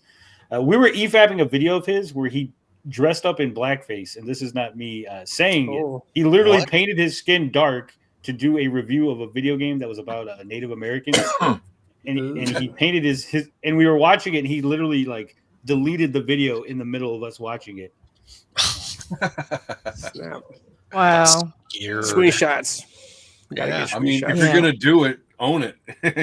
Yeah. They did White Girls. I mean, why can't you do blackface? I don't know. Yeah, it's acting, right? Exactly. It's for comedy. It's range, acting range. Okay, I skipped it a little bit close. They show a video of Millie Mac. I skipped it a little bit ahead. It made her pretty upset. She was not a fan of that video. And well, here it is. I have it right here. Hold on. And I have the same stance on queers as I do these gooners. Is this anything pornographic? I would say no. Yes, what you're doing is shameful. Yes, I think this stuff is shameful and I don't want it in my entertainment because it's shameful and it's hurting society. But is it shameful? Dude, have these people played Final Fantasy? The people complaining, have they played Final Fantasy at all? Oh. It's disgusting and it's perverted. No, I That's don't Laura want Croft it. right behind her, right? She's like a sex symbol in games. Exactly. Yeah, you see her here being against it, but yet here she is with not only Laura Croft in the back, but here she is with Stellar Blade, kind of defending it a little bit. Yeah, Laura Croft's back there, kind of airing it out a little. All right, so she's a hypocrite. I mean, no, she's not a hypocrite. She's a hippo chick. Hey, has she ever been to an art museum? I mean, there's a lot of naked people, paintings and stuff. Yeah. The human form is the human form is always being paintings. depicted. Now, maybe this, when it gets to be, like the little girl faces on it, that's when it gets a little weird. But, but still, the human form, male and females, is always depicted in art. Katie, share this real quick. I'm gonna show you something here. Okay. Let me take this down. I think you can still change Melanie Mac, Frog Tony. Look at this. Oh my Look at this. God. Look at this gooner material, right? She's all drawn sexy. He's got his abs out and stuff. Who's and this? if you look at the bottom here, if we scroll down, who drew that, Katie? Oh, Melanie Mac. Wait, she drew that? Yeah, Melanie Mac's a gooner from way back in the day. There's also a bunch of Old pro school gay gooner. stuff on her DeviantArt where she loves the gays. Okay. When did she do art? When did she draw anything on a piece of paper? Well, it's digital, so I don't think This looks digital, yeah. So I'm thinking. Oh, you get the point. And Mint's saying that she sent you the review in the chat. Yep, she sent it to me, so Cool. we'll go ahead and go right to it. She has a Yeah, comic do book. it. You didn't know that, Katie? Mint as a comic Oh. book? out? No, Melanie Mack no. has a comic. Oh, no way. Really? Yeah. Oh, it's Well, what- retarded. It is a Laura Croft knockoff. She also has a weird like emo comic where it's like about people like committing suicide and stuff.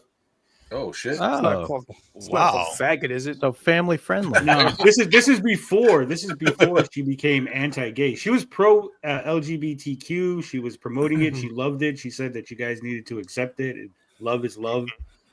That's why when she cheated on her husband and she got passed around the Ubisoft offices. Oh, shit. Of course, she developed this whole religious thing. Another crazy cat lady. Damn. Then she got passed around. Well, I mean, she literally got someone from Ubisoft fired for quote unquote sexual harassment. But there's been rumors for the longest. That's how she got access to all the Ubisoft Laura Croft stuff. I bet she called him a faggot. Probably. Oh, Katie, do you have that? Katie, do you have that clip of the faggot daddy? That's my favorite. I like that one. That's hilarious.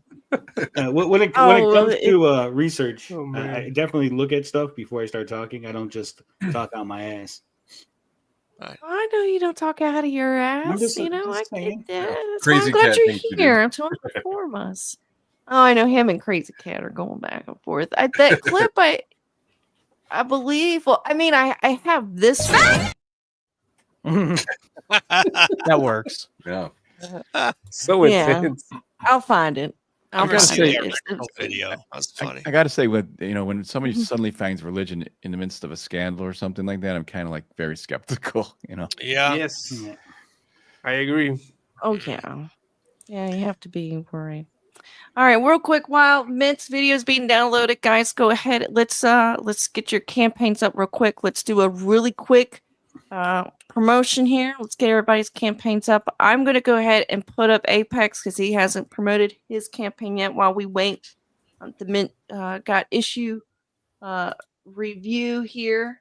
So let me try to pull that up here for Apex. So Apex, you're still having issues with your computer, honey? Yeah, still do. So if you can pull it up, that'd be Oh. great. Thanks. So we're getting a new computer for Rocking. Apex. All right, everybody, start donating. Heck yeah. to the Apex I did computer establish fund. a Kobe's Ko-Fi account this weekend. So Good. Yeah. I Everyone like keeps telling me Kofi. to get Kofi's one. a great. yeah. Yeah. You should. Kofi's great. It's good. I thought They it was have all pronounced sorts of coffee. members. Coffee, thought so too, coffee. yeah. Well, it is coffee. Oh my god, we're gonna do the Kofi, coffee, Coffee, Kiki, Ko-Fi. whatever. All right. Yes, FibBat All Volume right. 1 on Fund My Comic. Yeah, it's almost less than $600 to go to reach the 2,200 mark, so everyone can get the Dan Lawless FibBat trading card for every backer. So, guys, back it today if you would. Olivia Del Rey, back in 1968, a go-go dancer at her club, meets a tall, dark, mysterious stranger, and finds out the day later she has a couple of bites on her neck. She turns into a vampire, has these negative effects as well, and seeks out the vampire who bit her, wants to kill the vampire so she can regain her humanity, and meets a couple of friends along the way. As she meets up with Sir Nigel Emery, who's a scientist engineer who develops the FibBat battle armor to enable her to fight demons, vampires, werewolves, or anything that goes bump in the night. FibBat Volume 1 is 56 pulse-pounding black and white pages of horror superhero action with a little dice of humor. So check her out. This is There a you go, wonderful, guys. Sweet. yeah. There's some fan art too. fan art. Elmer Glitch there, and you got Tank Ferret and John And the Apple. incredible, Great stuff. and the incredible artwork from Dan Lawless. And Dan Lawless, of Yes. course. Beautiful variant cover there. I need to Let's get see, with I try to find Dan it. There it is. There it is. Yeah. Yeah. We got to get those on posters, Dan. Posters, T-shirts, Yeah, stickers. what do you think about that, Dan? Whatever you want to do, put it on. Go for it. Yeah. Whatever. Okay. Whatever you think it could make some money for the campaign. Yeah, sure. yeah, definitely. Yeah, get the 2,200. Yeah, I'm gonna add. All some right, of you that hear to that, Apex? You now owe me 10% for asking for the thing that you wanted. Thanks, Oh Ron. my lord. Yeah, looks great. Let me go ahead and play the trailer. Guys, go and check out Finbat and Packet. Let's get to the $2,200 goal. And I let's just personally some do want a support T-shirt for, of that. Definitely, that'd be cool. I think it'd make a great t-shirt. I think it Absolutely. would, but that's Yeah. just Thank you. me. All right, let me play the trailer. Guys, go check out Finbat.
Awesome. Come on, baby, back my Finbat. Yeah, my Come bad. on, baby, That- back my Finbat.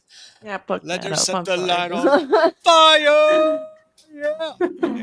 Nice. All right, there you Yeah, guys dig go it. check out Finbat and greatly appreciate it. And then let's see here. Of course, Elliot, let's talk about your campaign and a Awesome. wonderful weekend launch you had. Go Yeah, ahead and thank give you us very much. your pitch, darling. Yeah, my comic is Ominous Avenging Death. It's a 10-page it's basically a 10-page fight scene between the hero Zadok and the big villain Deathmonger. It's in a 36-page book that serves as an introduction to the world of Ominous. It's got a lot of extra content like character concept art, character bios, fan art. I also have incredible fan art from Kenneth Rocafort in the book. And what I was promoting today is this tier, which offers all 3 covers. I have 3 variant covers for the campaign, and you can get this this tier, which is normally priced at $30, but you can get it today for $20 by using the code 10OFF. There's a coupon code that's in the chat right now, so you can take $10 off of this and get 3 books for the price of 2. And also, the first 90 backers get this sweet Adam Miller trading card for free. So there's still time to get in on that. And I'm currently sitting at 61 backers, and hopefully with your help, you guys can boost those numbers up. No, and thank you to ComicsGate. Thank you very much, Katie, for having me on the panel. It's a pleasure to hang out with all you guys and the legendary Dan Lawless. Thank you very much, guys. Yeah, man. So get the card. You guys can still get it. All right. I'm legendary? In what way? You did a lot of great artwork, man. You're old. That's You're important, old. The legendary could be good or bad. It's good. It's all good. Your great artwork. Yeah, I'm just blown by it, man. It's really cool. You can also have it in newsprint. Yeah. Newsprint, yeah, man. How about that? Yeah, thank you guys. Very nice. Very nice. Well, go ahead and play your trailer, darling. Guys, go check Yep. it out. And thank you to those that backed, like Tony and Aaron from Immortal Rising and several others here.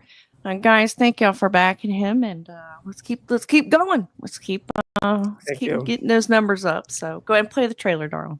Thank you. Hail Comics. And I won't cut out the end, I promise.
Very nice. Looks Thank you cool, very man. much. Very nice. Thank you. Very nice, And I'm guys. Go check it out. Now $3 away from 1900. So somebody get it today. Push me over 19. Woo! Let's do it. Let's do it. All right. Thank you so much, Elliot. Let me thank you bring very up much. Fuse Box. Don't worry, Mint. We will get that up. I just want to go ahead and do a final run throughs of some campaigns here. So let me go ahead and bring up Fuse Box. You are next. Go ahead and give us your quick pitch and what people can, what Outlaw Nights is all about, and all that good stuff. So go ahead, Darla. Well, hell yeah. This is Outlaw Nights issue number 2. We have got 14 hours left on this campaign. And we've been seeing, mostly I've been seeing the Fund My Comic has been gaining some traction lately. So in total, we got about 41 backers. We are at about 1,400. So yeah. Nice.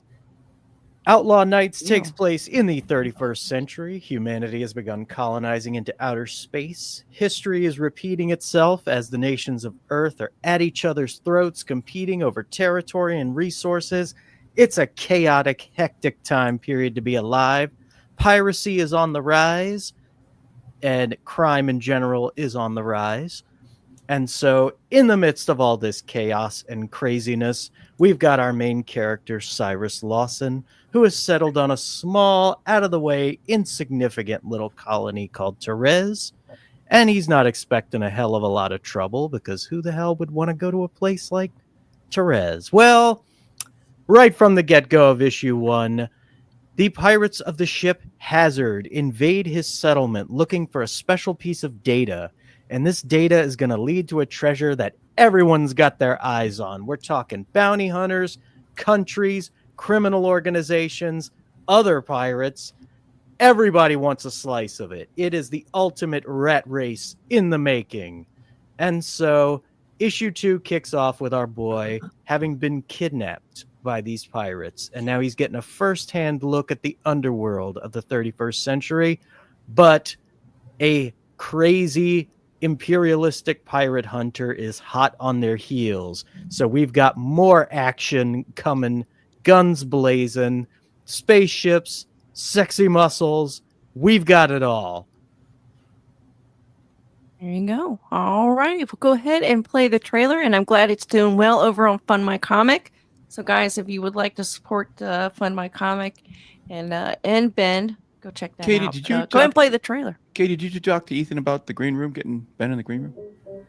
I haven't even gotten around to that quite yet, but once he does CG Live, I'll bring it up to him. I'll see if he'll let me get have Ben come on, whatnot. So be ready, Ben. Be ready. Oh, thank you. I'm ready. Hell. Yeah. You got to get me in the green room, Katie. Hell. Hey, you gotta get the camp. Oh, pause it. Starting that stuff. Yeah, back that all the way up. Get the campaign going then, Tony. Come on. You got your book almost coming out. Don't worry. Your time will come. Tony. I want to read Frogman. Yeah. I want to read Fabulous Frogman too. I'm looking forward to it. Me too. I'm looking forward to promoting it and talking about it and all that good stuff. Jeez, I'm you're talking about another book that's not yours. You better not. Oh my God. You know what, George? I will get to your fucking book and review it. I promise. Okay. All right, George.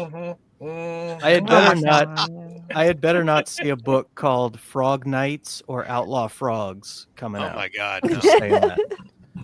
No. There you go. All right, now you can play the trailer.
Nice. Oh yeah, man.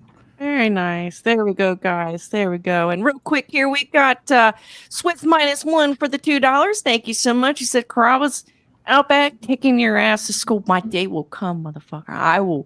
I'm going to enjoy the day when I go to Carrabba's and Outback. Oh, you wait. Victory will be sweet, sweet, sweet, and delicious. But thank you so much. Well, that's it. Of course, I'll play the clip, and I know this is on the first try, so I'll play it again to make it better. Well, honey, I've had a lot of practice getting in and out of my clothes. How do you like the outfit? Hot damn.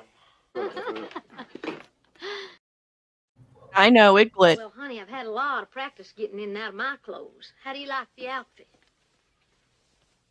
Hot damn. Oh, it glitched, There we Katie. You go. gotta play it again. Well, honey, I've had a lot of practice getting in and out of my clothes. How do you like the outfit? Hot damn. All right, George, this is your fine. This is George. This is the last one to promote. This All right, is, George. Got to make this it quick is because everybody's ready to see Mint's review of This Ice. is our latest book out of Critical Blast. Okay, go for it.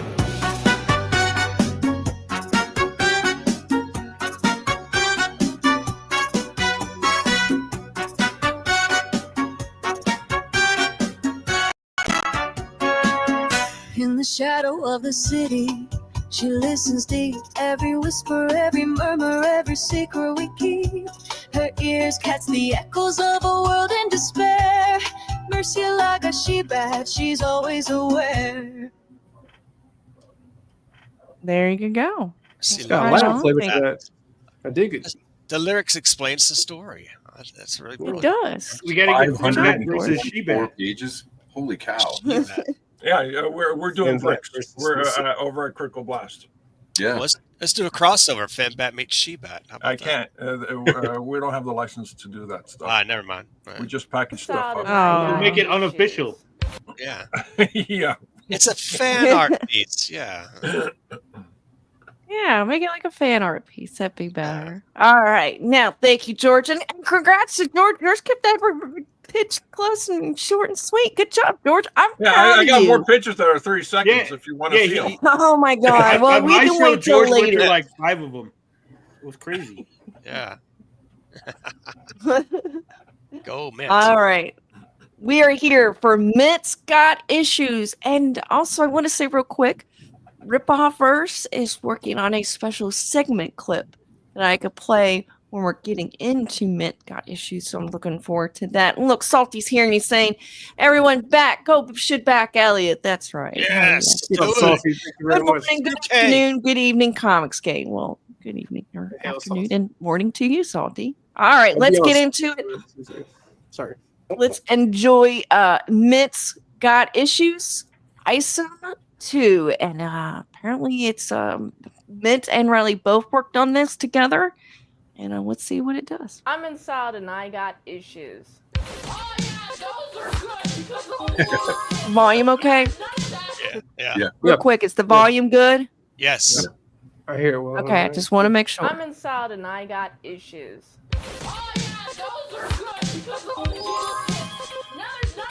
Today's issue is Isom #1. Eric July is the writer, Cliff Richards is the artist, Gabe Al-Taib is the colorist, Eric Weathers is the letterer, Alan Ford and Carol Brown is the copy editor, and Marcos Rios is the concept artist. I'm gonna be grading this comic on the salad scale. S for story, A for art, L for lettering, A for action, and D for drama. What does this book get? Let me tell you about all the happenings that goes on in this world. And buckle up, there's a lot. The story starts 2 weeks ago in West Florespark, Uptown. A man on a TV says violent crime has decreased by 12% and it's only been 6 months into his term. Man with gray hair be yelling at the TV, dang it, why does he never give us credit? Former Governor Chirac rerouted funds away from the South Side. Masked weirdos helped them out. What does that mean? What funds? Funds from where? There's no further explanation of these funds.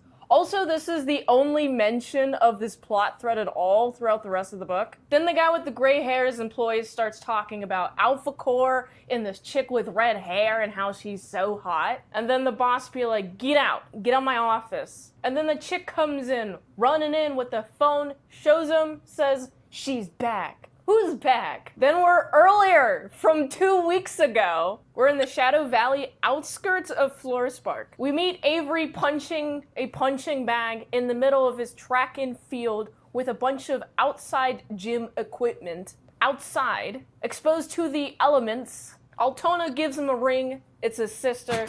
Immediately he says, no. Could you look into Jasmine? She's gone missing. Do it for Mrs. Newman, please. Originally, Avery's like, why don't you just call the Popo? I'm not your Popo. I'm not your detective. What am I supposed to do? Altona be like, well, you can go talk to Darren about it. I wouldn't bother you, but Mrs. Newman asked me to ask you. She was last seen with Darren, and you know Darren isn't the most upstanding citizen. Also, because Darren and Avery were previously friends, that this is somehow supposed to get Darren to tell Avery where Jasmine is? What's the logic in that? Especially if she's working for Darren. What is Darren's motive to telling you where Jasmine is? If you won't do it for me, at least do it for Mrs. Newman. And then Avery's like, okay, I'll do it for Mrs. Newman. She never missed service. If Mom found out I didn't help her, Mom would kill me, so I have to go help her. Avery's saving Jasmine because he's scared of his mom. A lot of the exposition is delivered with Avery doing tasks. Avery goes into some sort of building, talks to Sam. He'd be like, yo, you gotta prepare Jim's orders, be there by 6. And then the way the dialogue is written is so confusing and clunky. Avery wasn't born there. He left by choice. He went out of his way to get away from it all. He continued to build, so he has no reason to return. He always finds his way back to the city. Dun dun!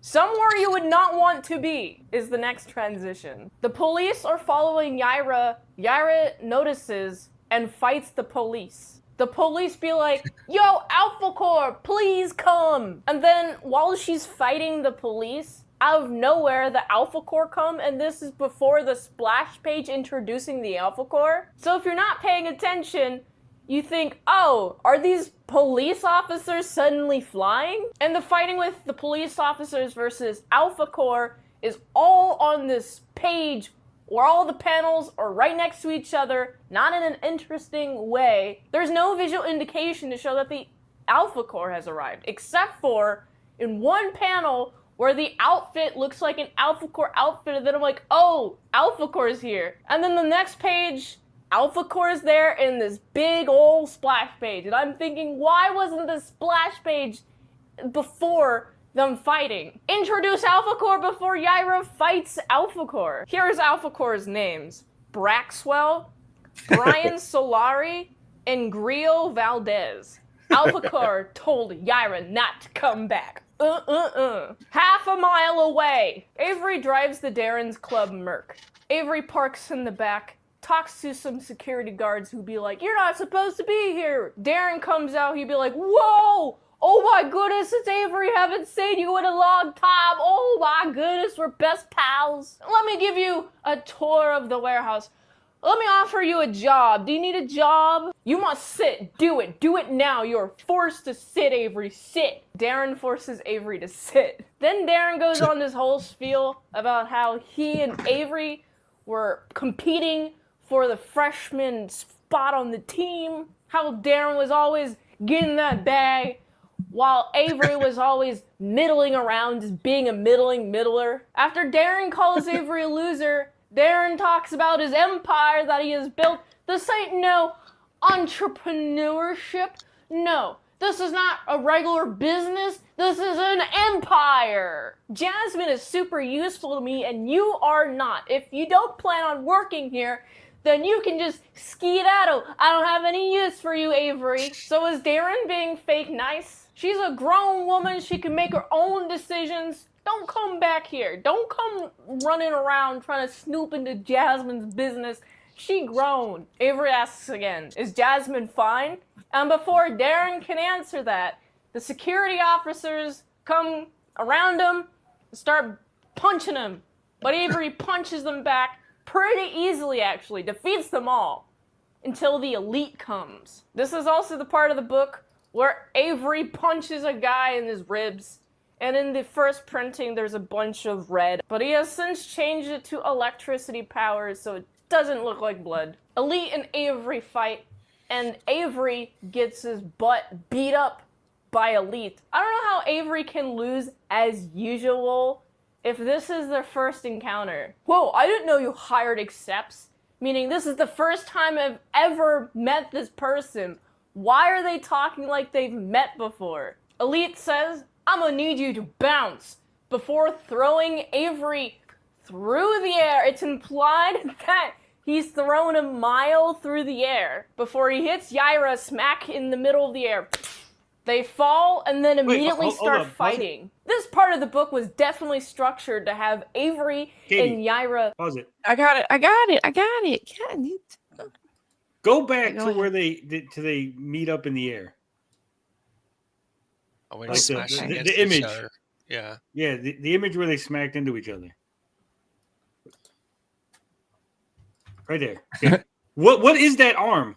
I just noticed this. I've never noticed this before. What's that arm? At the top of the pedal. Oh, the random arm? A baby arm or something. What is that? Yeah, she Oh, lost I a didn't kid notice that when they either, impacted. Tony. What the hell? Is she carrying a baby? Is that in the book? Apparently. She was I pregnant gotta at the get my time. copy. Before they Hey, impacted. get your copy, Tony. See if it's in. I Whoa. never noticed that. Holy crap! That either. is. A baby arm. Wow. That's not a baby Is it arm. coming That's from Avery's the one dick. panel? Is it coming from another panel above it that would? I just like the fact that the noise is woomph. Onomatopoeia. Onomatopoeia. Took a while to think of that one. Yeah. That's crazy. Random There, baby Tony? arm. By the way, real quick, while Tony's looking for it, guys, please go subscribe to ASE Presents, where you can find Mit's Got Issues, which she uploads to on her channel and on X at 5 p.m. Also, not only does she do comic book reviews, she does movie and Twilight Zone reviews. I think you said you really was it Dan or Salty? I think Salty said that he really liked the Twilight Zone reviews and stuff. But Twilight Mint Zone does reviews are really great. great stuff. All Yeah, right, so a lot of it her is- reviews are great. It's from the previous panel showing Avery flying through the air, but it just looks weird on this right here. Like, Yeah. Oh, okay.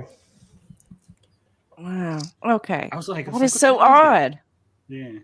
Good That's eye, Tony. weird. Good eye. Yeah, right? Smack in This the is middle what. of the air. This is why Partika They says fall- you shouldn't break panels, right? Now I know. Right. See what you're saying. Salty says Twilight Zone reviews are the best. There you go.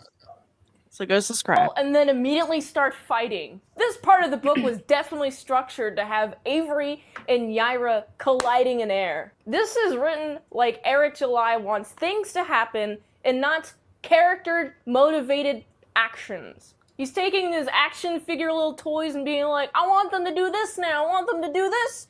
I'm going to have them do this now and then this now and then this now. That's Isom. Avery thinks Darren hired Yaira, while Yaira thinks Avery is undercover and is either an Alpha Corps or a police officer. Yaira won't let the super police stop her from doing what? Her motivation is never fleshed out in this book, by the way. Why is she fighting the police? Avery be like, I'm not one of them. So Yaira grabs him and flies him up into the air. And then because it'll send a message to the right guy, Yaira drops him and Avery falls on that infamous taxi cab. Here's something that I noticed. He's flying down one way, then he flips himself in the air, so he lands on his back instead of on his stomach. I think that's what his powers are. He can flip himself upside down Like a any cat. which way while he's falling. That explains why flying isn't one of his powers. And then the jewelry ad. Back in the country, Sam drives up to Jim, does a little bit of a drop off because Jim has been giving Sam and their company a lot of money for the past few months. Jim moved his mom and daughter to this ranch and he has a lot of mouths to feed, and that's why he's paying Sam and the company many money. It's not clear what product he's selling. I'm guessing it's food. And Jim's a good customer. He pays ahead of time. Eric July wanted me to know that. That's very important for Isom. Then Sam talks about how the in-person sales have decreased, but luckily there's delivery. But Avery's thinking about doing in-house delivery. Are they a pizza restaurant? What do they sell? And then Jim calls Avery ambitious, which is how I know Avery is ambitious. Telling me instead of showing me. That's what I always like. Sam be like, all right, I'm done here. Everybody go home.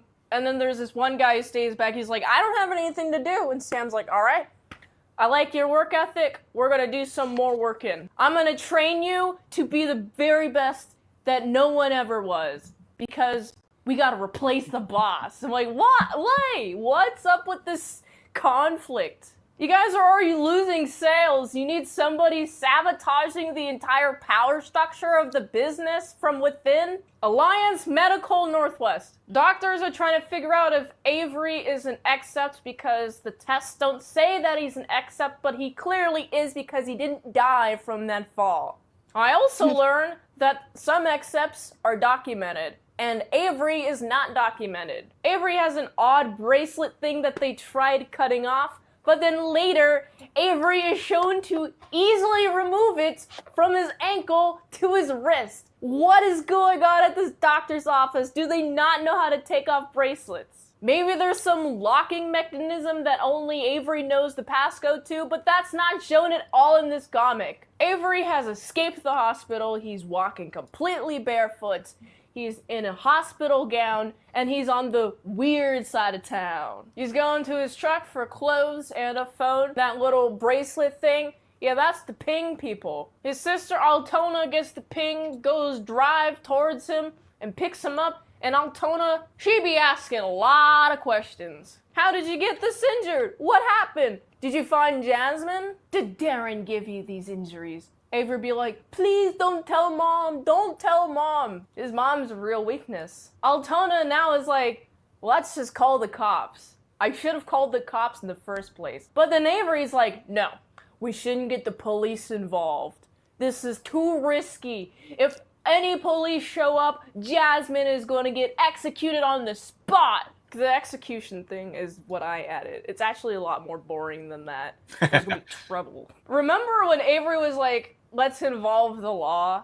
And now he's like, let's not involve the law. Classic character development. The sister be like, all right, fine, I'll take you to your truck. You gotta give me hourly updates or else I'ma tell mom. I didn't see him do any hourly. I didn't see him do any hourly updates for the rest of the book.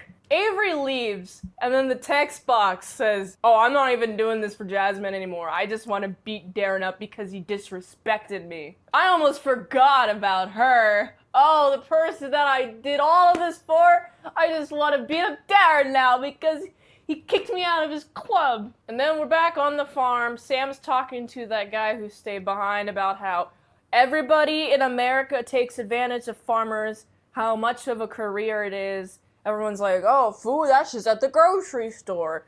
But who done did the food that goes to the grocery store? Farmers. Farmers are important, just in the middle of the book. It completely ruins the pacing and adds nothing. It's just flat out pandering. That guy who stayed behind, he just be chilling. While Sam gets a call, and then he puts his gun out and walks into a barn.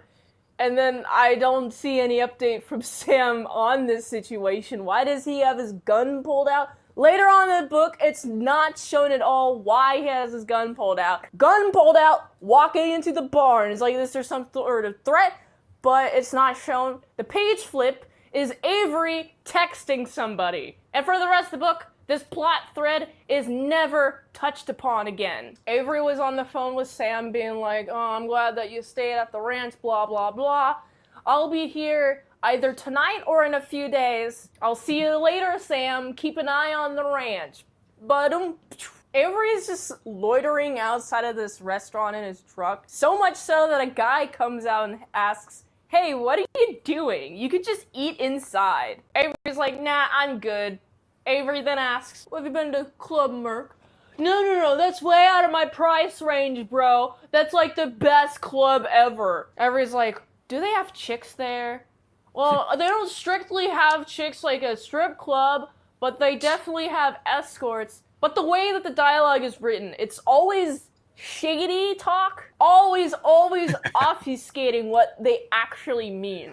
In the club, there are two people. We got a male with glowy eyes and a woman who can do purple energy. Their names are not given at all. Who are these people? They do a bit of a talking. She's like, what do you see? And he's like, I see a bunch of rich bozos and people pretending to be rich bozos. And then this line makes absolutely no sense. The girl says they be pretending the pulse of the town is maintained between these walls on this night. Are pulses maintained? Pulses just happen. It's your heart. It does the pulse. If you don't have a pulse, you're dead. Pulses are automatic. They're not maintained. Maintenance requires people to be paying attention to it. Somebody to actively fix it. You check your pulse. You don't maintain a pulse. So the dialogue says that people don't check their pulse here? What a stupid comic. Stupid people should not write smart characters. Pretending the pulse of town is maintained between these walls on this night. All of those rich bozos pretend that this is the hottest place in town. But he messes up the idiom. And then the guy goes, keeping tabs on the major movers without having to be everywhere. So you're thinking about buying this place out? After she was talking mad shit about the place. She likes this place more for the idea of it. She likes the idea of being able to check on what's going on throughout the city in one major place, while also being discreet. But that's exactly the opposite of what she just said. She said the people out there pretend that this place is hot shit. But now she's saying that it is actually hot shit. So what is it? They must consider the scale in their operation. And then the guard be like, there's a problem out back. But then it flips to Avery walking up to the club. He be walking on the side of it. He's not going in with the plan. He's been told it's ill-advised. When you plan, prep for the absolute worst. And when you don't have a plan, make it up along the way. That's how Avery lives his life. He discovers Jasmine, tries to talk to her. She's like, oh no. And then she just whimpers away while a bunch of guards be like, don't you touch her. Don't touch one of our girls. One of the guards puts his hand on the collar of Avery and Avery's like, why are you doing that? Avery proceeds to grab that guard's neck and slams his head into the concrete. Avery beats up all the outside guards, but lets one of the guards make a choice. You tell me where Darren is now, or I'll beat you up. And that gives the guard enough time to alert the people inside that there's an intruder, which I would have just knocked his ass cold, made sure that he couldn't tattle on me. But no, Avery's like, I want more of a fight. He busts through the back door. I just want Darren, guys. Please lead me to Darren. All the men are getting beat up. All the women are screaming, Jasmine left at the right time, Elite comes down, has a bit of a punch with Avery in the parking lot now. They were inside of a building, but now they're magically in the parking lot. Elite didn't think Avery would come back. That's why Avery's heroes end up dead. Avery is so cocky and trash talks and says this line, do not credit heroism when all of this takes place. Blame yourselves, but credit me? What does that mean? Oh my god, it's Elite's like, bro, you could just make so much money being elite. Jibbity. You've been beat up 3 times now. I've only counted once where he's gone up against the guards. Why is he saying 3 times? They've only met today. Earlier, it was their first meeting and fight. Now, this is the 3rd time they've encountered each other. And then Elite goes on about how Avery and him are not the same, even though they have same titles. Sweet Tooth. They're completely different. And that Elite is so much better than Avery. And Avery shouldn't even be called an accept because they're on such different levels of playing. And then Avery ends up jumping off the wall, crashing into Elite's body with his Another body, wump. and crashes him into a wall, knocking him out. Avery's fine, Elite's passed out. What's all this big talk you were saying, Elite? Elite's name is Santuan, but this isn't very clear. He's called the Elite Enforcer, and then some police officers towards Avery says, is that Santuan? So it makes me think that the police officers think that Avery is Santuan, but no, Elite is actually Santuan. That is just bad writing. Not all black guys look the same, Eric. Also, their fighting scene, it consists of before and after the impact, but never the impact. The splash page is them about to fight, and then... Hold on, real quick. Art of Roy says, pause back up on that door entry panel. Ask Danny about the colors, light source, and size of the doors compared to the doorway. Let's see. What's up, Art of Roy? Hey, brother. Oh, yeah. He's good. I hope I get to it. How far back? I hope I don't have to go too far back. On the door entry panel. That's door entry panel.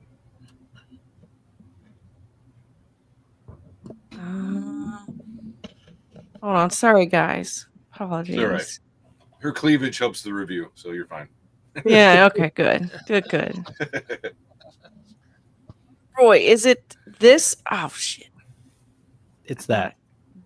This one? I think he was talking about the entrance when he entered the building. I was talking about further back? The boobs. Oh my God, man.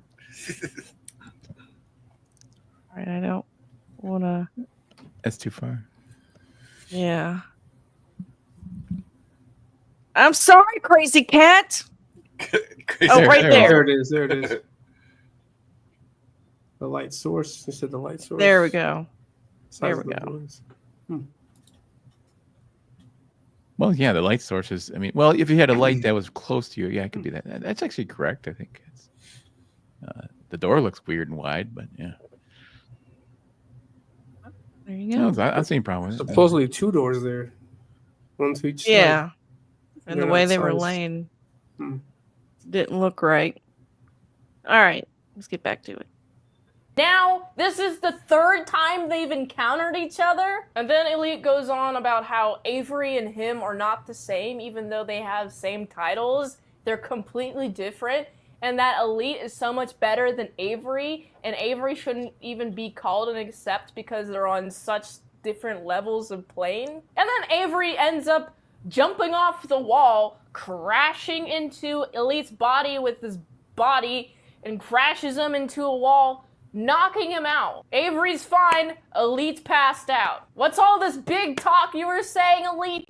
Elite's name is Santuan, but this isn't very clear. He's called the Elite Enforcer, and then some police officers towards Avery says, is that Santuan? So it makes me think that the police officers think that Avery is Santuan, but no, Elite is actually Santuan. That is just bad writing. Not all black guys look the same, Eric. Also, the fighting scene, it consists of before and after the impact, but never the impact. The splash page is them about to fight, and then the next panel, it's them having fought each other, and then they're like sliding away. What? I wanted to see the impact. Is there a page that's missing? Then later on in the action sequence, there's a couple of impact shots, but it's mostly in between the impact shots. After Avery defeats Santuan, some cops be like, yo, you're not allowed to be here. Come here. Is that Santuan? Let's get him. They run after Avery. Avery does a parkour, runs up, jumps up the side of a wall, scales it like Assassin's Creed style, starts running on the roofs, and he loses the cops. Can't he fly? Why is he running? Because he can't fly, cops. What is this emphasis on Isom not being able to fly? We call it an alpha core. They never show up for the rest of the book. Avery then jumps into the bed of a truck. That truck goes down through the interstate. And then that truck goes to his sister's house. He's not driving the car. He is not shown to have gotten out of that car and then into a new car, or maybe hijacked this guy's car and drives to his sister's house. The guy driving the truck knew for some reason that Avery had to go to his sister's place. Hello, man who has just jumped into my truck bed. Let me take you to your sister's house. Avery rings on Altona's doorbell. Ring, ring. Altona be like, oh my goodness, it's you.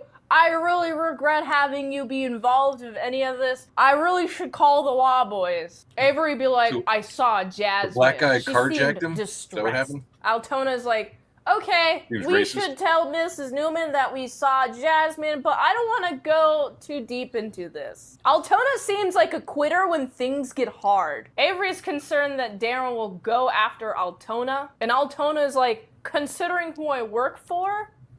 Please, I'm safe. And then Avery's niece wakes up, Vassy. The dad is gone, the dad's name is Terrell. Avery doesn't visit often. Vassy's like, why don't you visit? I want to see you more often. Avery's like, I'm sorry. I'll make sure to come back more often. Vassy be like, do you have super strength? What? How do you know that? Well, Grandma's been talking about you having super strength. No. That's just a lie. That's false. So I'm wrong? Yes, just go to sleep, honey. Go to bed. That's their interaction. Altona shows security footage of Jasmine in the lobby of Projexus the last day that she was there. Oh, I love it. The way that they're looking at the footage and being like, oh, so this is what she's doing and this is how she feels. Based on the video alone is hilarious. Jasmine was pacing, takes a call, hesitates like she's gonna go on an elevator, then storms out. She looks scared, and look at how she monitors her surroundings. She's trying not to cause too much of a scene, too controlled to be fear. This is anger. What? The hesitation says a lot. It's about time. Something may have happened too early.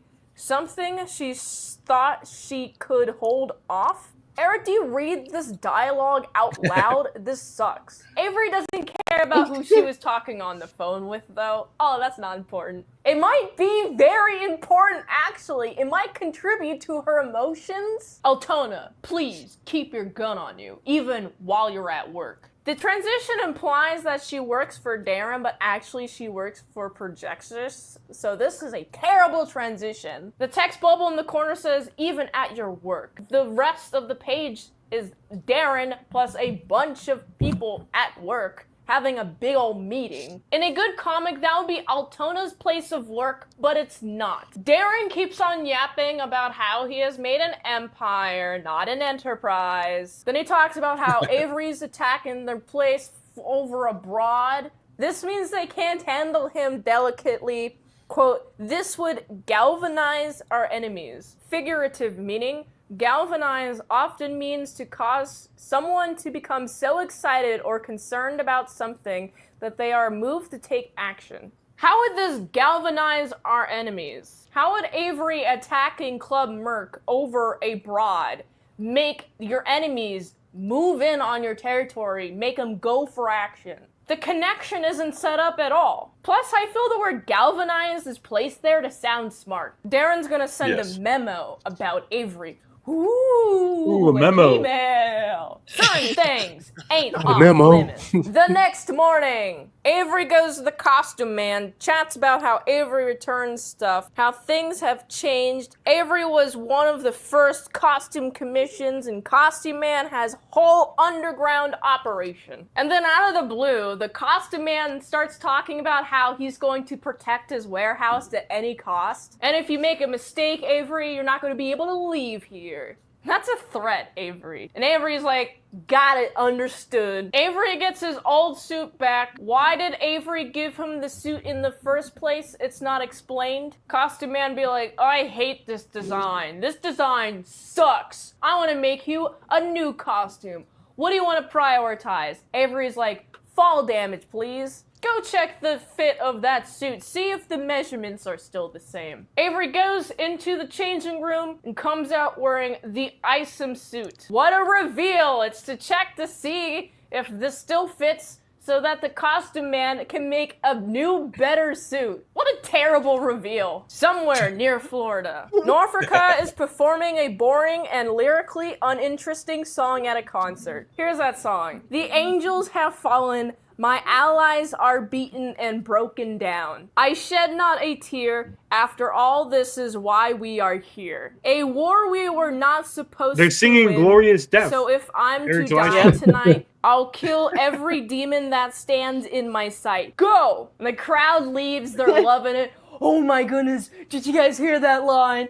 Oh, that was so amazing. He looked into my eyes when he sang that. Oh, I'm swooning. This is 110% Eric wanting this to be backwards. This is his fantasy. He wants people to go to a concert that he's performing at and come away being like, oh my goodness, Eric July, he looked at me in his eyes with his big old eyes.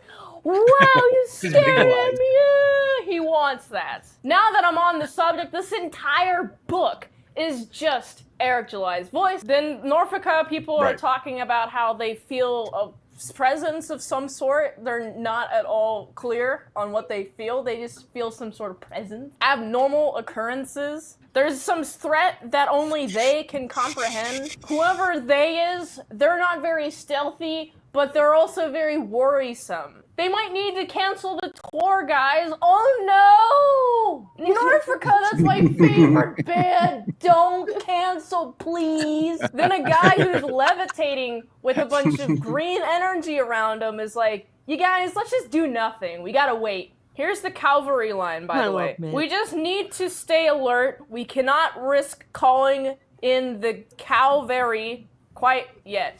Eric swears up and down that that's not a typo at all. He did not mean cavalry. He meant Calvary. Do with that what you will. Then the guy with the big old fur on his shoulders be like, I don't recommend waiting because when we wait too long, then they're going to take over the realm. How about we just go find them? It's been a long time since they've needed a reason to get involved with the affairs of Earth. If it is time, they will soon find out. Our lyrics are not make-believe. And then a bunch of preview images, and that's the book. Riveting. Did that story fulfill you in any way? Literally all that happens is that Avery gets a call from his sister. He goes to Darren to ask questions. He instead is beat up, thrown into Yaira, who is fighting the police for some reason. They fight.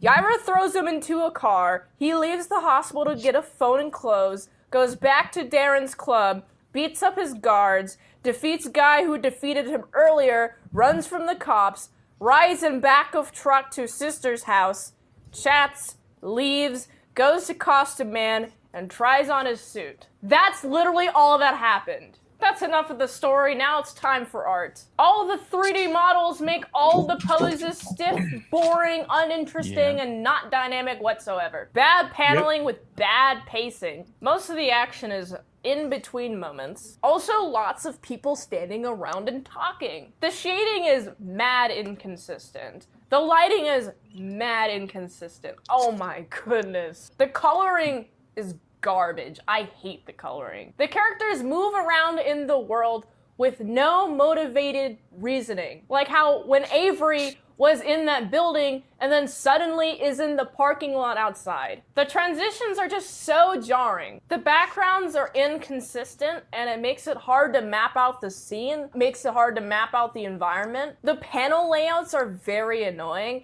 and there seems to be a ton of Dutch angles that are placed randomly. There's no motivated reason for the Dutch angles to be there. They're just there. Oftentimes, there's unmotivated blue key light on a bunch of the characters. Where is that blue light coming from? Overall, the art looks very soulless. The art sucks. I hate it. Now it's time for lettering. The position of the text bubbles plus the word balloons makes it easy to read. The dialogue, however, is so clunky that it's hard to read. But that's a writing problem. There's a ton of automatopoeia in this. I just wish it was bigger. This isn't the letterer's fault, but more so the writing's fault. The dialogue sounds the exact same for every character. There's missing onomatopoeia at the beginning of the book. When Yaira shows up, she attacks those guys. They're shooting guns and stuff. There's no onomatopoeia in that whole scene. Oh, that's right. Yeah, I remember that. Oh, yeah. Hey, I had a question. Is it always necessary to have some kind of context that would merit a Dutch angle? You can't just throw one in there because you want it? Yeah, you gotta have context for a Dutch Drama. angle. It's be dramatic. Solely for that purpose, I would assume, though, just for the drama. So I mean, you could put it where it might be. Well, might be needed. You could have it so like if to create a sense of unease, to make it like seem like something's off, right? But just to throw it in for like no reason, like just like he's sitting on the couch and it's a Dutch angle, like why would you do that? I got you. Cool. Character. Every character has the same exact voice. Eric July. I just forgot to mention that during the writing part. Some places prioritize quotables, while other places there's just huge blocks of text for exposition that the letterer did a good job making all of that readable. Technically, this book is readable. Now it's time for action. The action is very boring. It's needlessly violent, goes from 0 to 100 very quickly. There's no natural escalation that makes me think, okay, this makes sense why they're fighting like this now. It just goes from, oh, they're just standing talking to, oh, now somebody's shoving somebody else's head into the concrete.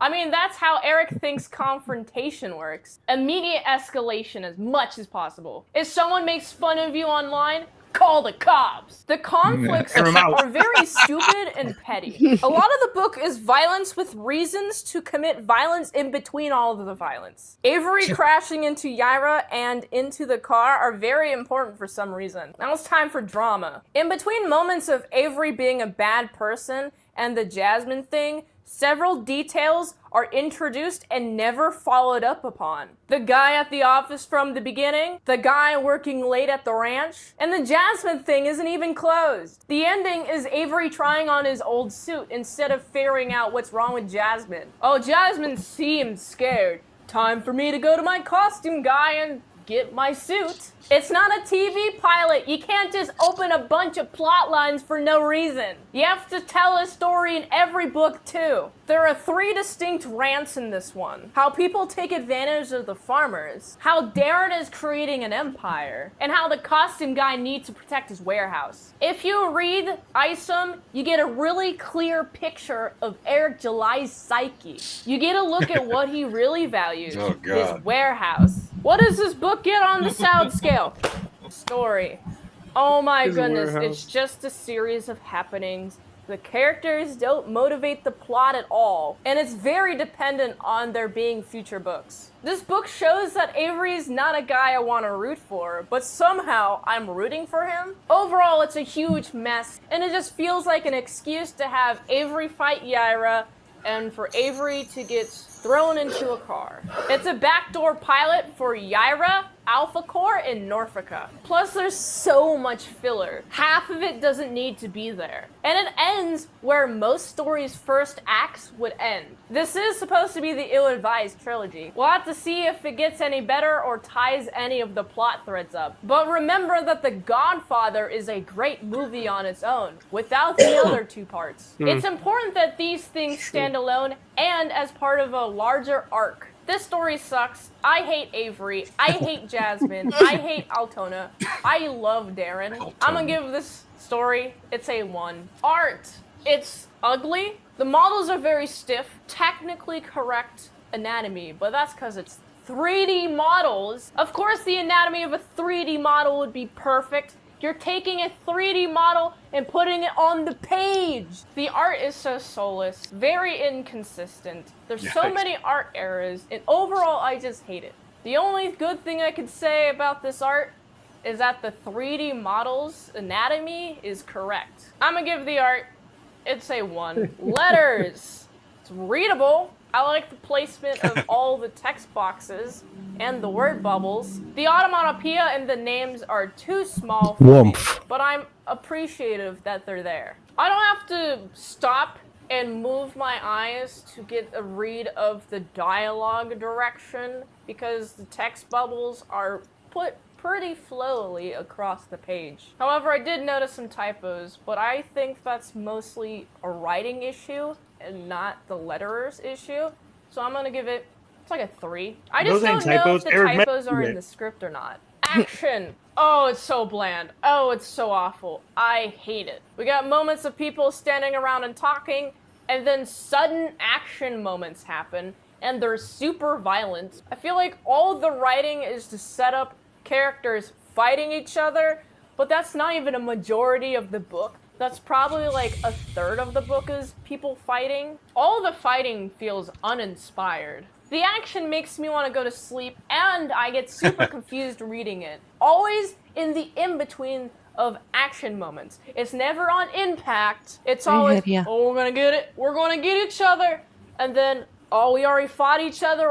We're prepping for another fight stance. And then another one is, oh, I'm gonna get you. I'm gonna punch you. And then the next one is, I already followed through with the punch, and I'm not showing that the guy got hurt at all. It's actually showing that I'm across the courtyard where we're fighting. It's just maddening to read this fight scene. And so I'm gonna have to give the action, it's a 1. And then the drama, oh Yikes. god. So many plot threads introduced, That's but 2. never closed. All of the drama between Altona and Avery just feels forced. It just feels placed there, that there's something dramatic happening. And I don't feel anything. I want Avery to die for all I care. The drama is not compelling. In fact, it just feels like a series of happenings. And so I'm gonna give the drama, it's a 1. And so, what does Isom get on the salad scale? It gets a 7 out of 25. And this has been Min's Got Issues. Wow. Well done. Scathing review. Well done. Yeah. Well, it sounded Very about right. good. Well explained. Very, very. Hey, what's the deal with the? He said Eric kept saying that the falling on the car was like an iconic image. How many characters and superheroes have fallen on top of cars? Like, I know. like that's never been right? done before. Like I've done it for the first time. Like, have you Why read a is comic book moment of ever? his- Why is a moment of his weakness iconic? It doesn't make any sense. It's the Yeah, only that's thing true, people too. remember. That's why. That was a great review. Yeah, everyone will remember. Very good it. review. After Shout out showing to that Min. image The only so many thing times. that was slightly They made it- interesting. I think that's what it is. Man. All right. All right. Well, thank you so much, Mitch, for sharing that with us. And that will be on her YouTube channel and over on Twitter at 5 o'clock today. That's when she will release it to everyone out in the public. So you guys are the first to see it here. And thank you, Mitch, so much for that great review. I love it. Your reviews are just getting better and better. And I love how you get so animated and all of that good stuff. That was So, a all comprehensive. right. Well, we're review, going to man. have to say that one more time, Dan. I'm I say sorry. that was a very comprehensive review. She really, Yeah. I mean, Great. she She explained analyzed it very well. Yeah. Detailed. Yeah. Yeah, she did very good. I got to step up my game. So do I. But if you want to see what kind of reviews I did, you can check out John Dongbox's Heroic Tales. I did a new review. Of course, I mentioned that earlier in the stream, how Black review. Duck Boy is misinterpreting my review. But anyway, you can catch that early in the stream. But I can't guys, wait till the Immortal I'm Mask gonna- review. Oh yeah. yes, she did I the didn't Moral say Mask it. review. I didn't say it. I didn't Oh say my it. God. I will get to it. Anyway, real quick. So I want to be able to spend just a little bit of time with the chat before I end it because we are getting close to the 3 o'clock hour. I'll give you guys a couple seconds, give your final thoughts of what you want to share before, and then you can go ahead and leave. We'll start with Apex Comics. What you think of today's show? What do you think you would like to share to the folks? Yes, great show, by the way, Katie, always. And please check out Rex, Hex, and Apex this Saturday. We're going to have Elliot Rodriguez on promoting Ominous. Hell yeah, see if we can get him to 2K or more. Bam, bam. Thank you, ma'am. All right. That's right. Now Well, back to thank you, Volume Apex. 1. Yeah, thank you a lot. Take care. Thanks, guys. Bye-bye. Hail ComicsGate. See y'all later. Hell. All right, we'll start with Dan Lawless. Dan, thanks for joining. I appreciate it. Yeah, it's great. It's always good to see you, man. It feels like there's never enough time to cover all these subjects. You got so much going on now lately, you know? Yeah. Well, the good thing is tomorrow, since we hit the goal, which I'll go over once I'm with the chat. We hit our goal today, so I will be doing Good Afternoon ComicsGate tomorrow for a couple hours while my son takes his nap. And then thanks to the chat and those who are watching that contributed, that goal was possible. So I will be doing that tomorrow. One of my kids has started summer school, so my schedule's a little more open. What's the we're goal to definitely give gonna him do some that. NyQuil to get a couple extra hours of good afternoon ComicsGate? No, because then I'll never get him to bed late at night. He'll be up late, and then it just messes his whole out. No, he's a Just good knock him napper. out the He's whole a good night. napper. Well, this week, Katie, we're on Graybeards. I think it's auction week. I think we're going to auction some artwork off. So Yay! check it in if you Good want to snatch deal. something up. I have a lot of pieces that are going up. So, I mean, well, a lot of options. I only put up a few pieces. So Yeah, that's it. We'll check that out. Well, thank you, Dan. I we'll appreciate see you you, so buddy. much. And Congratulations, I will Elliot. put you up. Good luck. Thank you very much, Dan. That means a lot. Thank you. Appreciate it. Woo. Great. See you guys. Yeah.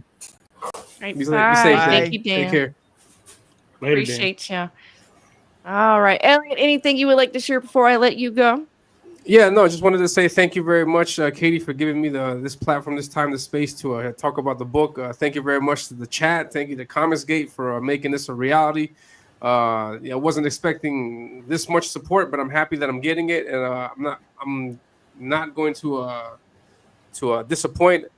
Everybody will get their books, and so just continue using the code 10 off if you're interested in getting that 3 books for the price of 2 tier. And and as Salty's mentioning in the chat, my next appearance is going to be on his show tomorrow night, and then after that, I think I'm going to be on Pimp My Comic with Mandy and Shane. So just continuing to make the rounds, and so happy that people are opening the doors, and I really appreciate it, and I want to make the most of the opportunities that I have. And also wanted to say that I got past 1900. Some now, I got like 5-6 backers on the show. Thank you very much. Nice. And thank you to everybody. And I'll just continue working hard and do the best I can. Thank you. And get the book. Awesome. Well, thank you, Elliot. That's awesome. Maybe I'll play some fire to celebrate how well your campaign has done today, and of course hitting the goal. But shout out to you, and I look forward to talking to you soon. And I'll tune in to Salty and Savage tomorrow, most definitely. Heck yeah, we'll be there tomorrow. Rock it out. That's right. Thank you, Elliot. God bless. See you guys later. You guys be safe. You guys take care. Goodbye. See you, man. All right. Aaron from Memorial Rising. Aaron, I'm so glad you stopped by, and I'm so glad you're on vacation now. I hope it's a very productive, time off. Get a lot of things done. Yeah. Well, that's fine. I guess somebody's got to do that around here, right? Right. So I guess what I'll do is I will say that I've got Immortal Rising 1 and 2 on Fund My Comic right now. We got this beautiful cover by Corey Barton, and this one by Jimmy Reyes and Andrea. I can't remember his last name, Giordano or something like that. So yes, these two, and then if you buy today, you will also randomly get one of these for free as a part of your order. So it'll either be this. These are like less than 10 pages. Little one-shot stories that I did. This one is in the universe of Immortal Rising, and then this one is a one-shot that I did for an anthology. So all the art, interior art, is by Jose Garcia, and of course these 2 covers are by Jose as well. So go check it out, and also go sub to my channel. I try to do Sunday mornings, and we talk about different things. Sometimes we have guests on. I think next week I'm going to do like a public call for promos.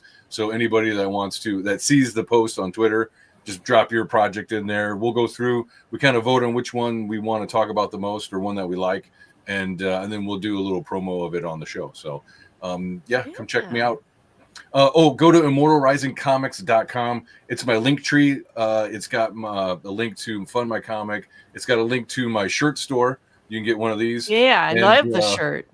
Yeah, and also I wanted to say thank you so much to Mint for doing a review of Immortal Rising 1. That was really nice of her. And I was so embarrassed because she had gotten a misprinted one. So I sent her a one that wasn't misprinted. Sent her that, and also I gave her a couple of these as well. And anyways, it was so nice of her to do that, and I'm glad that she liked it overall. So if you guys are over there looking at all of her reviews, go check out her review for Immortal Rising as well. So awesome, that's good. I guess on that, hey, so if you're going to be streaming tomorrow, I may have some time. I'd love to stop by again. So okay, I'll put the link out, and people come on by, hang out. We do a little bit of promoting, shooting some shit. Just chilling back and relaxing. But that was really good pitch all the way through. Crazy Cat, that was good, wasn't Hey, it? there we go.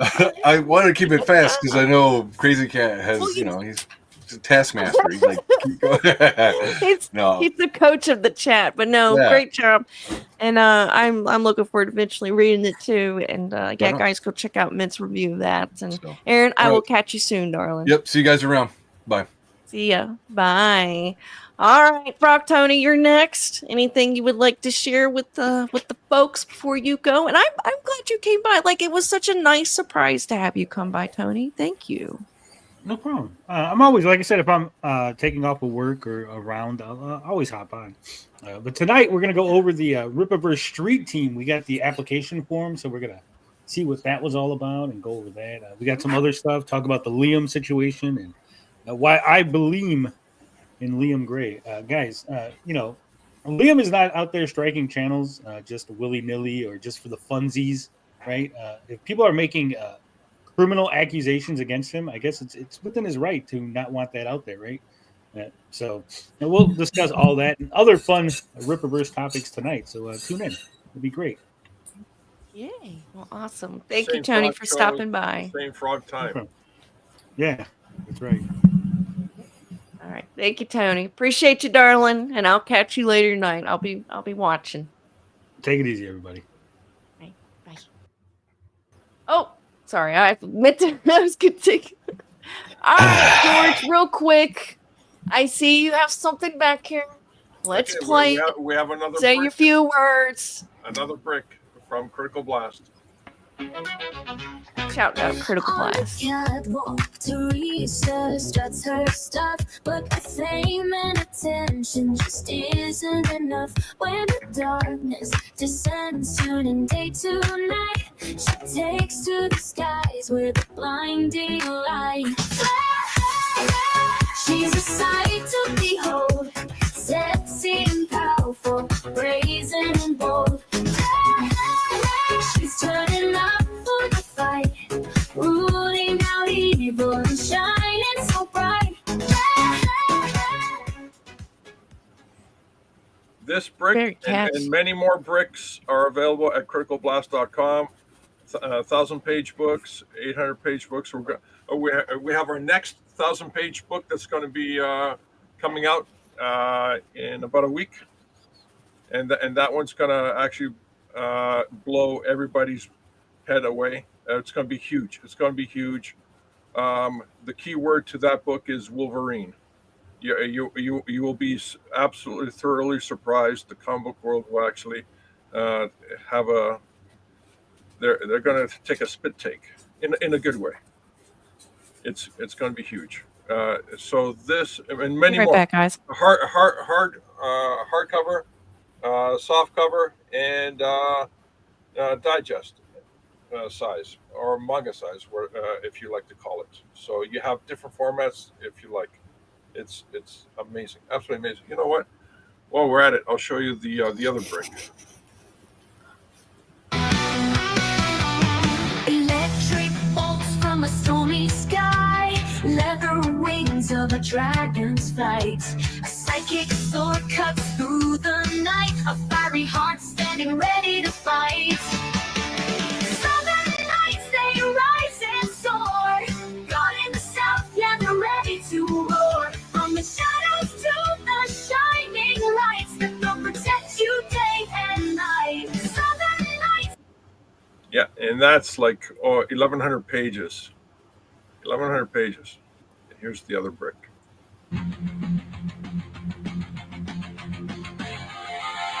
Years in shadows, hiding away. A hero awaits to emerge into days. His legacy lives in his son by his side. They're chasing a truth that can no longer hide.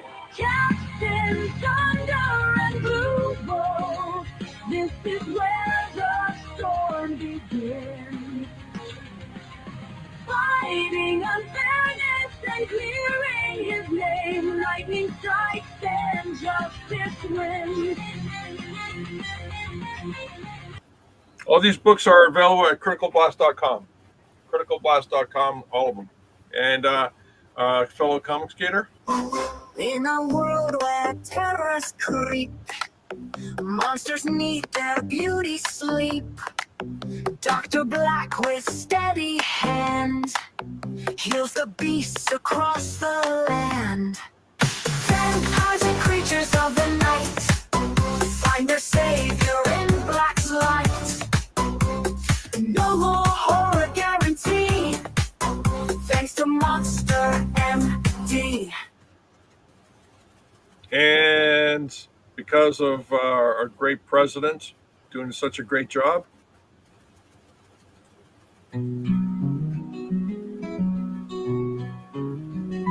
Little president in his sandbox play, build a tower, make it stay. Digging deep through the golden sand, building the future with your hands. Tiny suits and shiny shoes, making plans and making news. Friends all gather to join along, in the sandbox they all belong. Little president from that play, every day a brand new day. Learning, growing your own way, in the great big sandbox that is the USA. The USA. Share your dreams with everyone. Sandbox fun under the sun. Big ideas taking flight. With Little Trump, everything's bright. Dig a moat, build a wall. In the sandbox, he stands so tall. Dreamer dream, builder build. Little Trump, your heart's fulfilled. Little President Trump, that play. Every day a brand new day. Learning, growing your own way. In the great big sandbox that is the USA. Hooray, hooray, for the USA. All right, good deal. Thank you, George, for Wait, you didn't see holding the fort. Oh, damn it. Okay. There you go. That's the punchline. It's an actual book. We took advantage of the AI art and used a lot of Photoshop, a lot of compositing, and actually came up with this book. We thought it was a fun little experiment. A lot of people like it. I thought you guys would get a kick of coming back and having a look at it. Awesome. Well, thank you so much for sharing. And George, thanks to you for holding the fort because her school bus showed up. So I had to run out there and get her real quick. But she's content. She's eating her snack and watching her cartoons. So thank you for holding the fort, George. I appreciate it. And I'm so sorry, guys and audience. So but thank you, George. I'm gonna sorry. She's sorry. Oh no. But I appreciate it. All right, Ben. Any final words you would like to share? And I'm so sorry about all that. Oh, I'm used to it these days. I'm just used to it. No, so yeah, last 14 hours for the campaign. Like to get a nice little bump there, get some folks in. If we can hit 2K on the campaign on Indiegogo, I'm going to be adding a sneak preview of issue number 3. So yeah, the sooner that we can hit that, the better. But go ahead and subscribe to my YouTube Fusebox, where I have folks on. We talk pop culture, we just shoot the shit, make jokes, throw things out there, all the good stuff. And follow me on Twitter at Fusebox7. You can also catch me on Instagram at Outlaw Nights, and find me on Facebook under my real name, Ben Fuselier, Fuselier. Thank you so much for having me on once again. It is always a good time. You're welcome. No problem. And I appreciate you joining me. Hopefully you can stop by tomorrow if you want to for the good afternoon ComicsGate special segment funded by the wonderful folks here. And I appreciate you, Ben, and I will catch you on the flip side. Yes, ma'am. All right. See ya. All right, guys. it's just you and me. We're gonna hang out for a minute. I need to. I am so sorry. They showed up real early, but luckily he came right up to my door. So a wonderful bus driver, and she's sitting content right now, um, into her tablet and eating some snacks. Then I told her, I said, once I get done here, we're gonna go outside and hang out for a little bit and have some fun. But yes, we're finally alone. Yes, yes, we're finally alone. Most definitely. But I want to do say thank you, George, for taking care of that. Although I felt bad, I was going out. I was going to change shirts before I went to go pick her up, and I'm like, oh yeah, I'm here to get my kid. No, I don't. I don't work at a strip club. No, no way. I'm sure the driver was like, wow, you look completely different from this morning.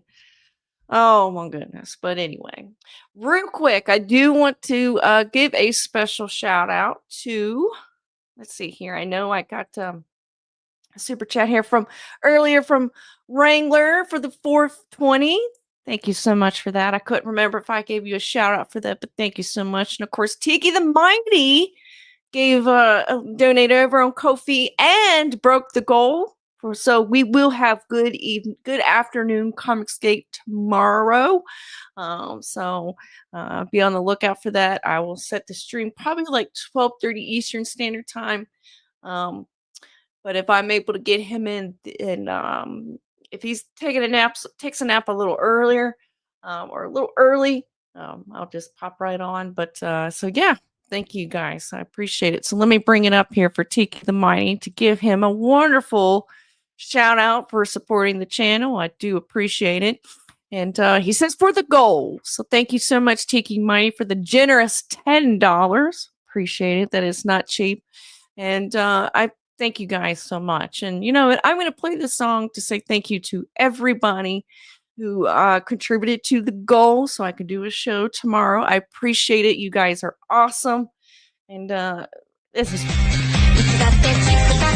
なる世界で何度だってさ触れる心ない言葉うるさい声に涙がこぼれそうでもありきたりな喜びきっと二人なら見つけられる Never gonna give you up Never gonna let you go Never gonna run alone Yeah, you deserve to Never gonna make you cry Never gonna say goodbye Never gonna tell you lie And hurt you Never gonna give you up Never gonna let you down Never gonna run alone Yeah, you deserve to Never gonna make you cry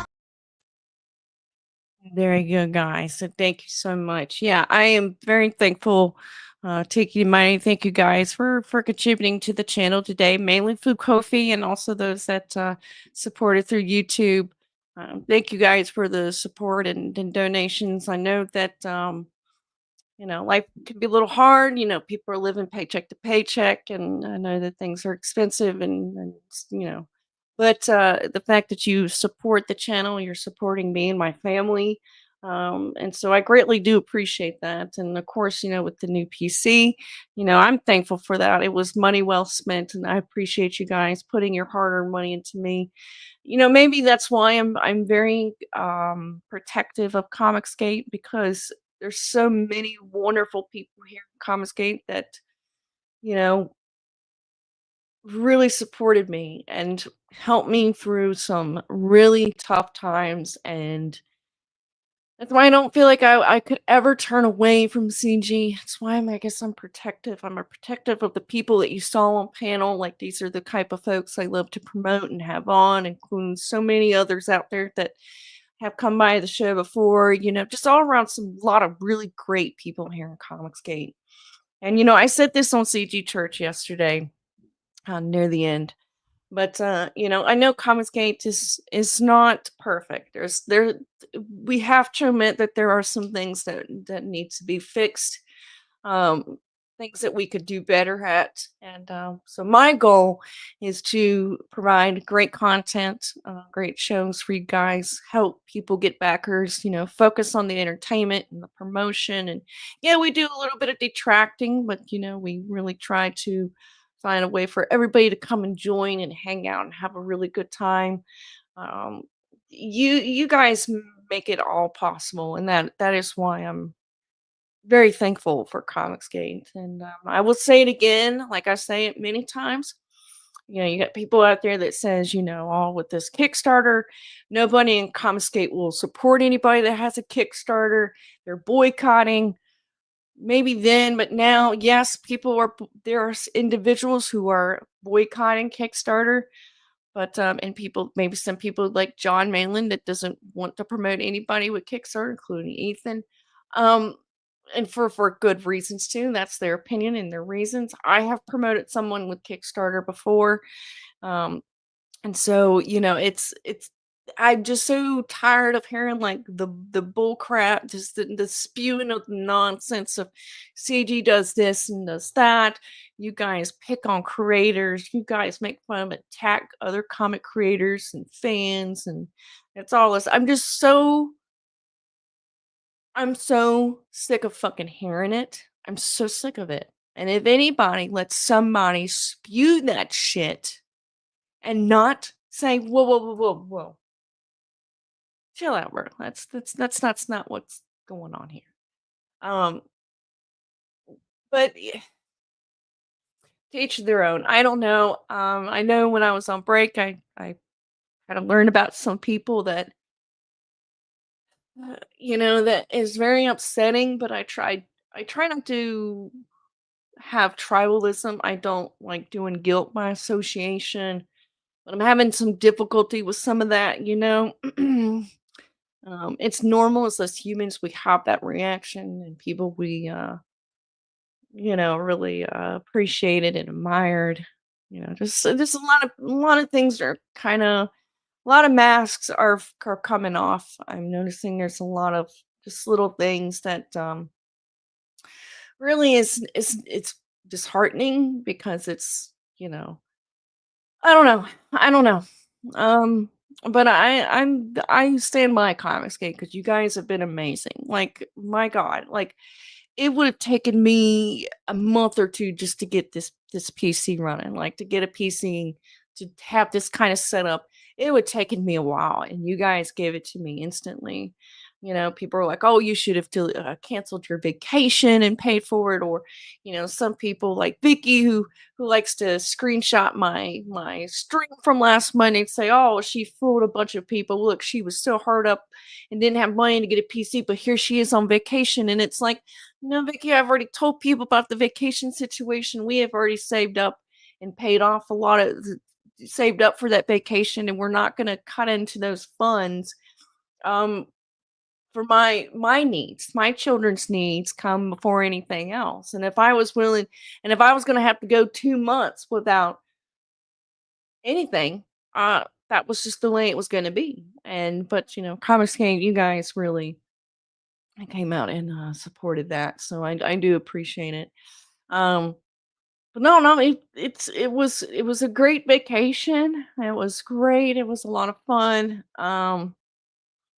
Maybe I'll share my little story for tomorrow about something that happened in our area of our vacation. Maybe I'll share that story tomorrow, because I don't like to end it on a story like that. But I'll save it for tomorrow, because you guys have definitely come out and shown and said, yes, we want good afternoon Comicscape. So that is what I'm going to give you guys. And I do want to say real quick, give a couple of shout outs before I head off here.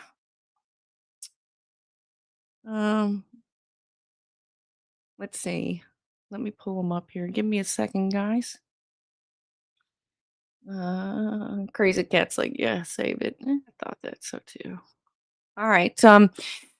Thank you to those that have also went and backed the bad guy. We will have Clint on next Monday.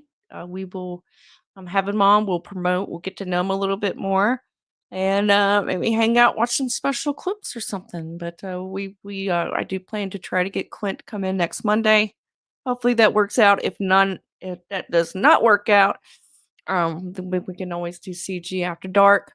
That's another option we can do this week. But shout out to Clint, the bad guy. Let me go ahead and refresh. I can't remember if I've refreshed it since I brought it up, But yep, he's at $2,155 with 31 backers, and I look forward to seeing it. So let's play the trailer. Let's see. Let's get a sneak peek of what we expect to learn about next week.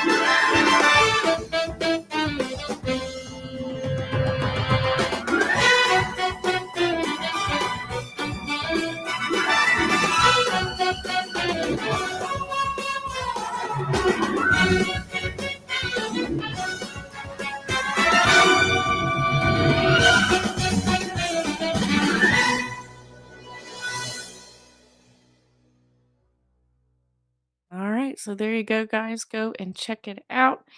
Looks pretty cool to me. Like it, like it, like it. So yeah, shout out to Clint, and thank you to those that have backed him today. Randy Howe and Tiki the Mighty. I'm really glad you guys backed him while we talked about him a little bit. But shout out to him as well. Of course, gotta give a special shout out to of course.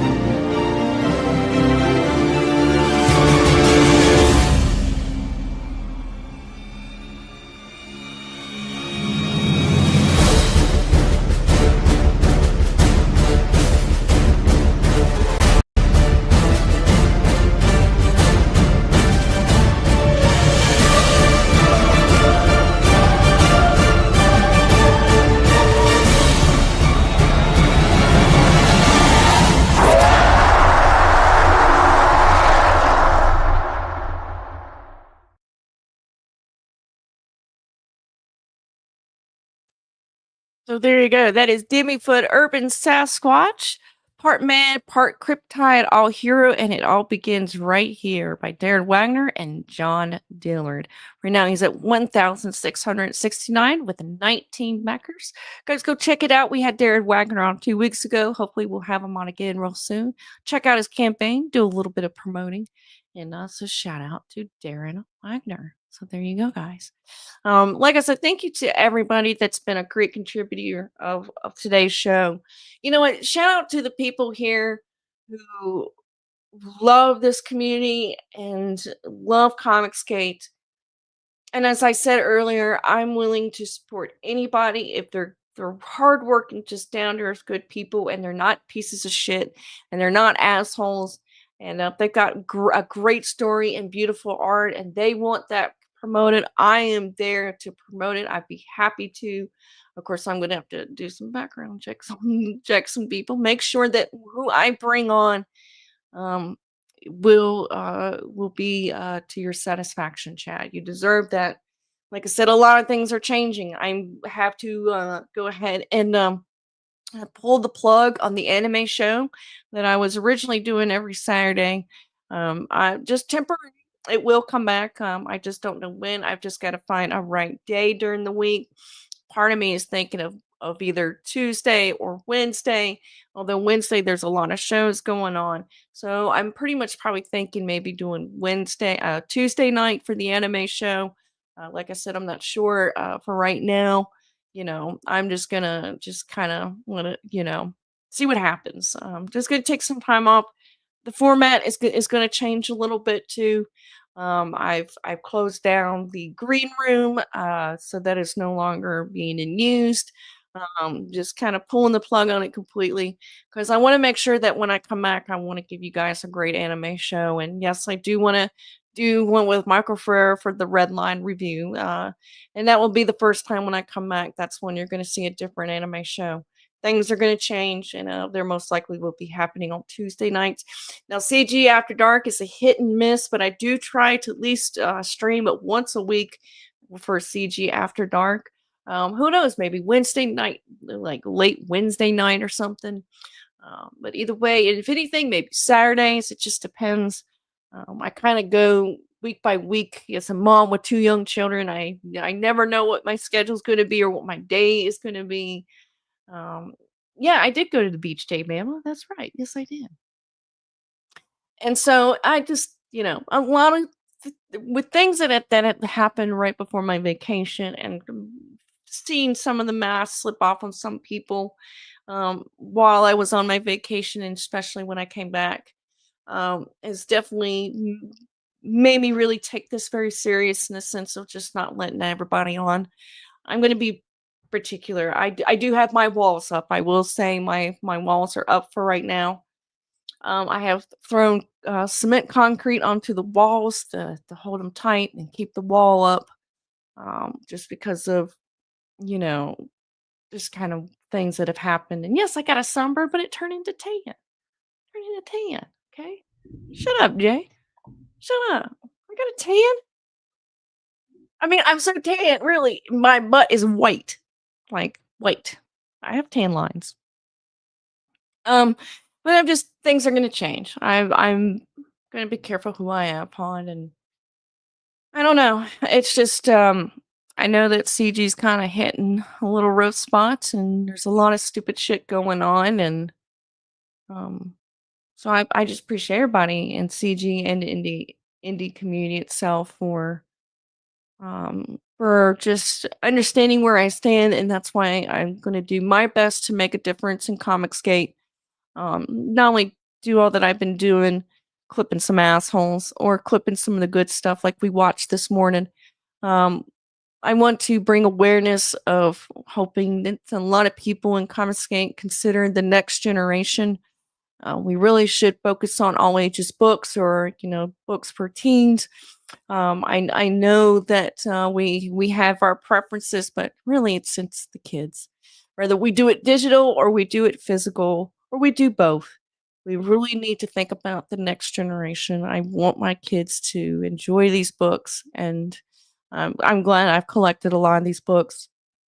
Another thing too is I might do a goal next week. I need to figure out what I'm going to do with the Blood and the Sword book. I will not be having these books, and I have, let's see, 2 of issue 1 and 2 of issue 2.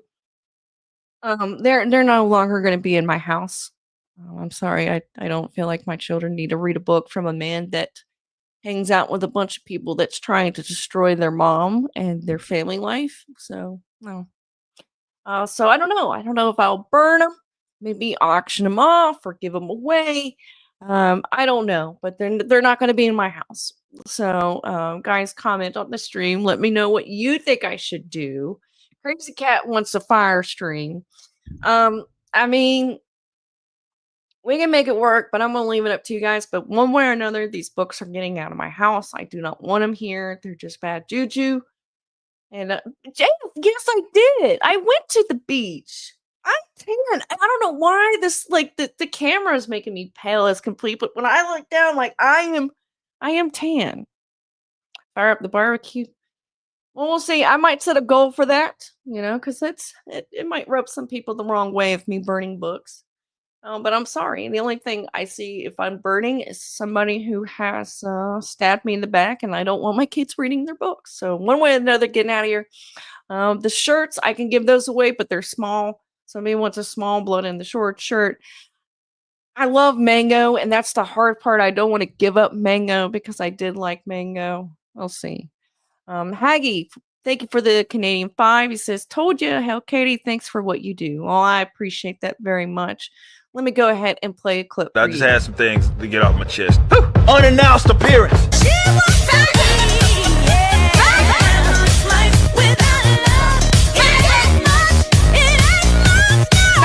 Eric, July 2008, 2009. The big bad booty faggot daddy. All right, guys. Well, thank you so much. I'm hopping off here. I will go and hang out with my baby, and have a great day. I will catch y'all soon. Take it easy. Thank you for tuning in to Good Morning ComicsGate. I will see you tomorrow for Good Afternoon ComicsGate.